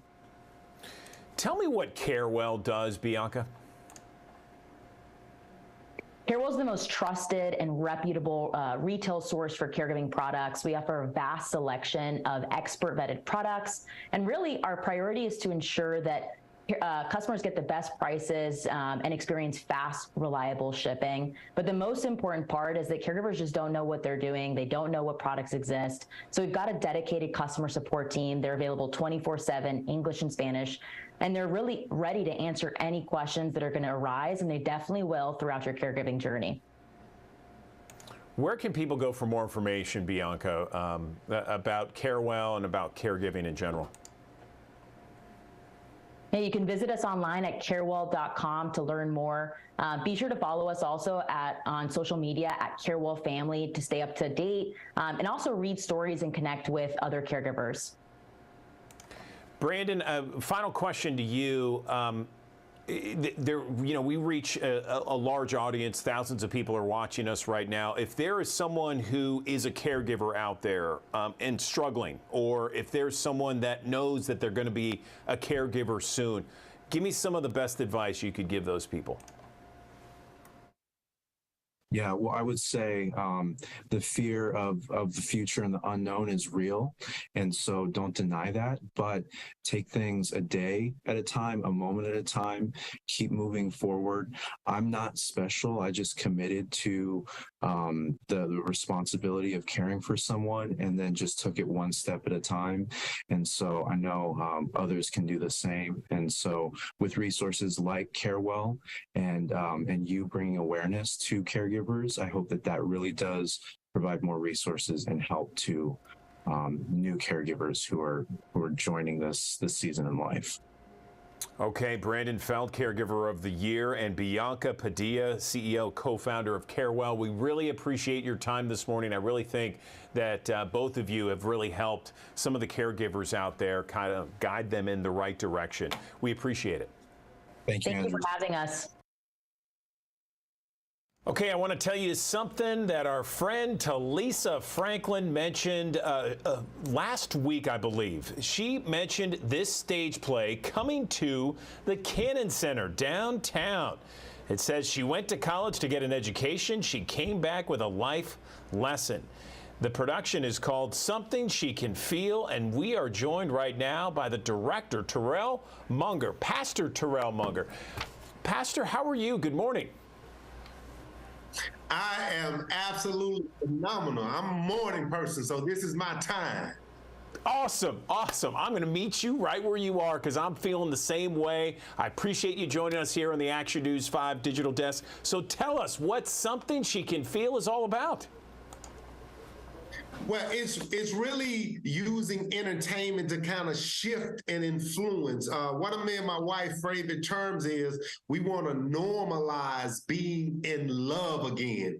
And that feeling of being in love, it helps you in so many areas. I'm sure people can relate that when you have a relationship issues, it's hard for you to focus at work. It's hard for you to sleep at night. But when your relationship is healthy and you have a person that supports you, it just seems like it brings out the best in you. So we use this stage play to kind of paint that picture Most of the people that I've talked to went through a heartbreak in their college age years, and it changed how they saw the world. Some of them never even recovered, and they don't trust men or they don't trust women. So we use this stage play. It's funny, it's entertaining, but it's a therapeutic point to look at where you are in your heart so you can fix your relationships. And I'm trying to do with this generation what shows like A Different World did for my generation. Just use entertainment to inject some positive vibes into the city. We need it. And we use this stage play and this whole theme of the college experience to create that atmosphere to inspire people in life and in love. I love it. I love the idea. It sounds great. And I see that some of the names of people that are in this play, Pastor, this is a Memphis play in more ways than one, right? Tell me about it. It is. It's a Memphis play, and I've been writing stage plays for about 8 years now, and I've been fortunate to have a lot of sellout performances, a lot of great participation. Some of the people that I grew up with in the rap industry back when I used to rap when I was younger have always supported it. A couple of them have even been in some of my plays. And while I'm pastoring a church and doing so much, I've released like 6 books, but I haven't done a stage play in a while. And I thought this would be a great time with everything that's going on in the city to just inject some of this positivity. It's funny, and it deals with something that a lot of people know about, but they don't pay attention to. Most women have emotional needs, and men use those emotional needs to manipulate women. And a lot of times they don't even realize they're being manipulated until they got caught up in the web. So I use this stage play to not only help women look out for some of those red flags, but to help some men see what they're doing to some women. So it's really a learning point, it's a funny point, and it's a therapeutic point. That sounds fantastic, and I'm really looking forward to checking it out. So give us the details about it. It's early next month. It's going to be at the Cannon Center. How much are tickets, and where people can get those tickets? Yeah, I definitely work to make the tickets very affordable. The tickets are $55 for the down front VIP section, $45 general admission. Is going to be at the Cannon Center, March 4th at 6 p.m. Of course, you can get your tickets on Ticketmaster. You can also get your tickets and see more information about these productions at tntworld.org. We call it TNT World because my name's Terrell. My wife's name Tiffany, and we even went through some relationship challenges ourselves that almost ended in divorce about 4 years ago. So we took the lessons we've learned to try to help other people, and so we had to blow up our individual worlds and create a world that made sense for us, and we believe other people can do the same. That's why we call it TNT World Production. You can see it at tntworld.org.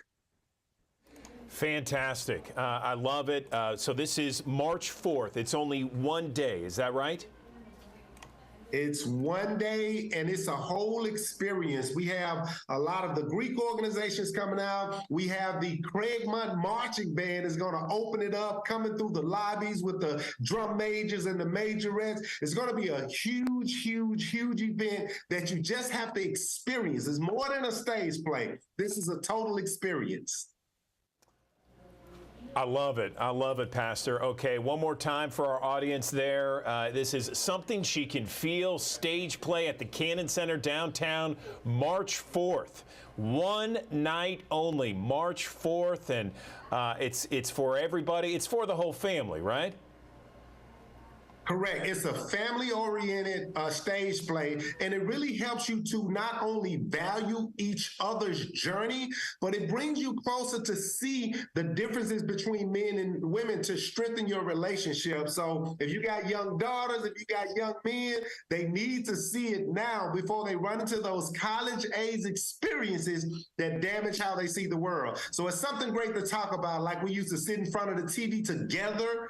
Back in the day, you get to sit in the same room and enjoy the same experiences to have some conversations about it. I love everything you're saying, Pastor. Really appreciate your time this morning. Best of luck. Congratulations on the stage play. We look forward to hearing more about its success after March 4th. Appreciate you joining us. Take care. Thank you so much. There is a new revolutionary cancer treatment we want to tell you about, and it is something that's certainly raising a few eyebrows this morning. It's available at Methodist Cancer Institute, and I want to bring in right now to the Action News 5 digital desk Dr. Lillian Rinker. She's medical director of radiation oncology for the Methodist Cancer Institute. Let's go ahead and talk about this revolutionary breakthrough here. Well, thanks so much for having me today. We are so excited about this new technology. It's called the Elekta Unity. It's a combination of a magnetic resonance imaging scanner and a linear accelerator. An MRI scanner is a type of imaging that gives beautiful pictures of internal anatomy, and is especially helpful for treating giving radiation to cancer patients. That combined with a linear accelerator, which is the machine that typically is used to give radiation treatment, it gives us this revolutionary new technology. For instance, it is only one of 10 such treatment machines in the entire country. It's the only such machine in the Mid-South. For instance, you would need to go to Florida or Texas or Wisconsin to be able to access this type of treatment, and we just couldn't be more excited to have it. One of the most exciting things is that it gives us the ability really to see cancers in a way that we've never been able to see before in terms of radiation treatment. So for instance, organs like the liver and the brain that we just don't see too well with CT, MRI changes everything. We can so much better see the tumor, target it, and also see healthy surrounding tissues and stay off them. So we really have the ability to limit the dose to the healthy structures nicely. For instance, some of the areas that we excel in are in the abdomen and the pelvis. Think, for instance, of the pancreas, surrounded by stomach, small bowel, organs that move minute by minute, and the ability to stay off those organs and to actually focus in on our tumor. If our tumor shrinks, then, day by day, minute by minute even, we are able to refocus on that tumor and off of healthy, normal tissues. Another instance is in the pelvis, the prostate, for instance, or GYN malignancies. We're especially focused on GI and GU malignancies, or gastrointestinal and genitourinary malignancies, again, because of nearby small bowel, bladder, and rectum, which are much easier to see on this machine and avoid. Am I answering your questions? So let me jump in a little bit, Doctor. Okay. Thank you so much, and I'm so glad that you're with us. And this revolutionary breakthrough is always great, especially when it comes to cancer treatment. Can you explain in layman's terms what patients went through before and how different it is going to be now in the most layman terms possible? Right. So radiation is typically planned on a CT scan, which is a single snapshot of the area of the body that we're interested in. So when you're doing your planning for the radiation treatment, it's based on an image where you're contouring your cancer.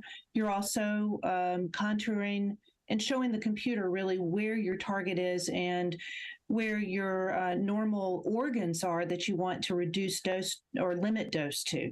The difference here is that the imaging is with MRI instead of CT. We still do an initial plan, much like typical radiation treatment. The difference is that when a patient comes for treatment, instead of using the plan from day one, and this plan never changes, as our tumor shrinks, say, a head and neck malignancy where you're getting some shrinkage of that tumor every week, or day to day, we actually replan on the fly so that we can change our treatment, adapt our treatment minute by minute, not only to the size and shape and position of the tumor, but also to avoid organs around the tumor that are constantly in motion. So the ability to readapt during each treatment every day is revolutionary. It also takes longer. So a regular radiation treatment might take 15 or 20 minutes. This treatment, you may be on the table up to an hour. So it's not the right treatment for everybody. If you have a pacemaker or severe claustrophobia, this could be a problem as well. So how new is this kind of technology, and what cancers are primarily affected with this? And what have been the results of this new treatment? I mean, is it showing vastly greater results for patients? Explain. So the technology is quite new. With cancer research, we typically need years to help prove in an academic manner that one treatment is better than another. So we're not quite there yet with MRI, but we do have early studies that are showing significantly lower doses to surrounding critical structures. And we believe that within the next few years, we'll have such data. So especially, I'll go back to pancreatic cancer. That's a cancer that's traditionally been very difficult to treat, in part because it's hard to see. It's also surrounded by very sensitive organs, the liver, the stomach, small bowel, that are always moving. Because of this, in the past, radiation oncologists have had a hard time escalating the dose to the cancer in a way that really allows them to do a good job with that cancer. And this is such a technology that can really change that. For the first time, we have the ability to take into account the position of normal tissues minute by minute and avoid those tissues.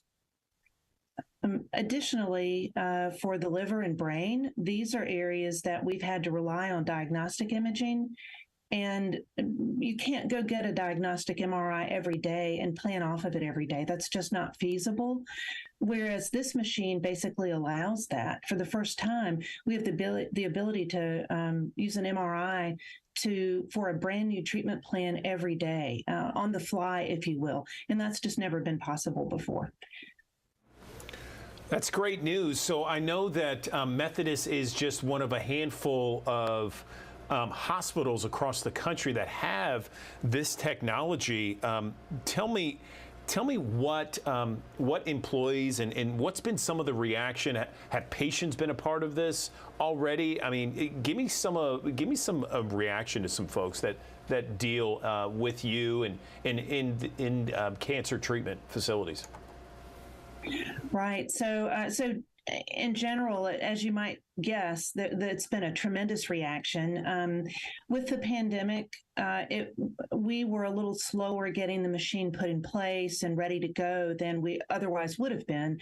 We've been up and running since the end of October. But it's been a slow open. For instance, the staff, the physicist, the dosimetrist, and therapist who are so instrumental in giving this treatment have had to train long hours. They've worked very hard to be up and running for this machine, and we have actually treated a few patients already. They've done well, and everybody's tolerated the treatment quite well. We are looking to be busier, and hence the push now to kind of let the community, the Mid-South, know that we're open and ready. We're just so excited to be part of the future. This really does put Memphis and the Mid-South on the map in terms of cancer treatment in a way that we've never been. Dr. Rinker, we have thousands of people that watch us here on the Action News 5 digital desk each and every day. A final question. What does this mean for the Mid-South from your perspective? And what would you like Memphis and the Mid-South to know, other than the details you explained to us, just know about this revolutionary technology coming to Memphis? Yeah, so it's a wonderful new technology. Anybody who thinks they, might want to know more, might be a candidate for treatment, give us a call. We're happy to talk with you. We would love to get the word out. We would love to have more providers and patients come meet with us, check us out. Let's see if this treatment might be right, for people, in Memphis first, but case in point, for even surrounding states, you'd have to go to Texas or Wisconsin or Florida to get this treatment. So for people who are closer to us than those places, they should consider consultations here. I think as we grow and the machine becomes more in use, we will have or find many more ways that it excels. Okay, Dr. Lillian Rinker, Methodist Cancer Institute, talking about the revolutionary cancer treatment that is now here and available for patients in the Mid-South. We appreciate your time this morning. Thanks very much. Thank you so much for having me.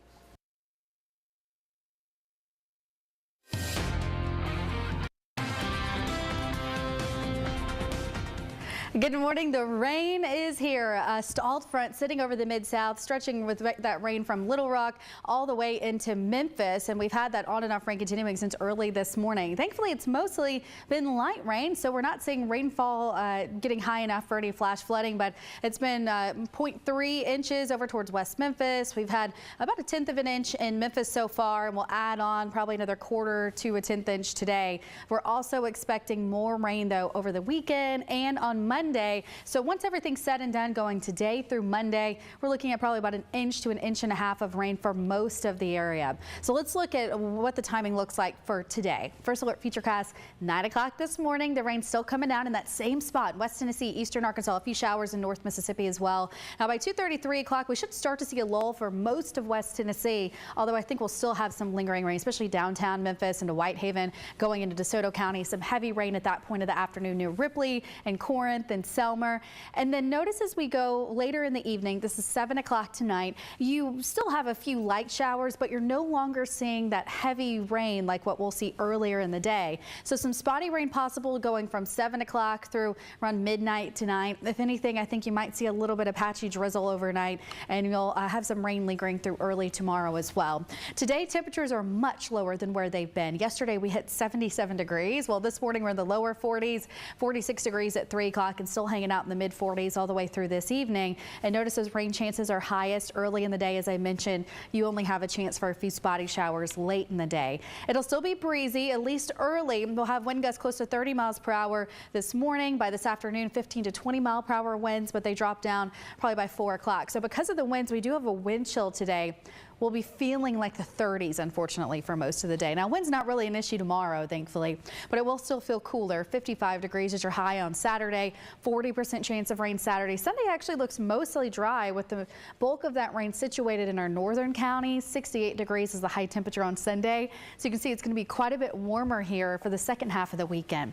Today, we're at 46 degrees, 55 on Saturday, 68 degrees on Sunday, and then still up to 70 on Monday. We have more rain in the forecast on Monday. So let's talk a little bit about that weekend rain chance. So here's First Alert Futurecast. This is 9 o'clock in the morning here on Saturday. You get a few spotty showers near Memphis and Ashland and Corinth. It's not an all-day rain event. In fact, I think many of us will stay dry. If anything, you might see some mist and drizzle, like I said, but that obviously isn't dry, but at least you won't have any heavy rain to deal with. This is 3 o'clock on Saturday. We may see some more rain move in overnight Saturday into early Sunday. As I mentioned earlier, most of that will probably be up towards areas like Dyersburg and maybe going into Ripley and into Crockett County. This is 5 a.m. on Sunday, though, so most of us won't be impacted by this since it's so early. And although I can't completely rule out a stray shower in the afternoon and evening, you notice as we went through time there, the clouds were there all day, but this is 5 o'clock and there's no rain to tell you about there on First Alert Futurecast. Some heavy rain possible Monday, and it does not look like that's going to be severe, thankfully. But look how warm it is next week. Temperatures next week going Monday all the way through Thursday will be in the upper 60s and lower 70s. All right, that does it for us here in the Action News 5 Digital Desk. Have yourself a wonderful, wonderful weekend. We're going to be back here at Monday morning beginning at 8 o'clock. I also want to point you to Action News 5's Midday with Ariana Poindexter coming up at the top of the hour. Have yourself a great one.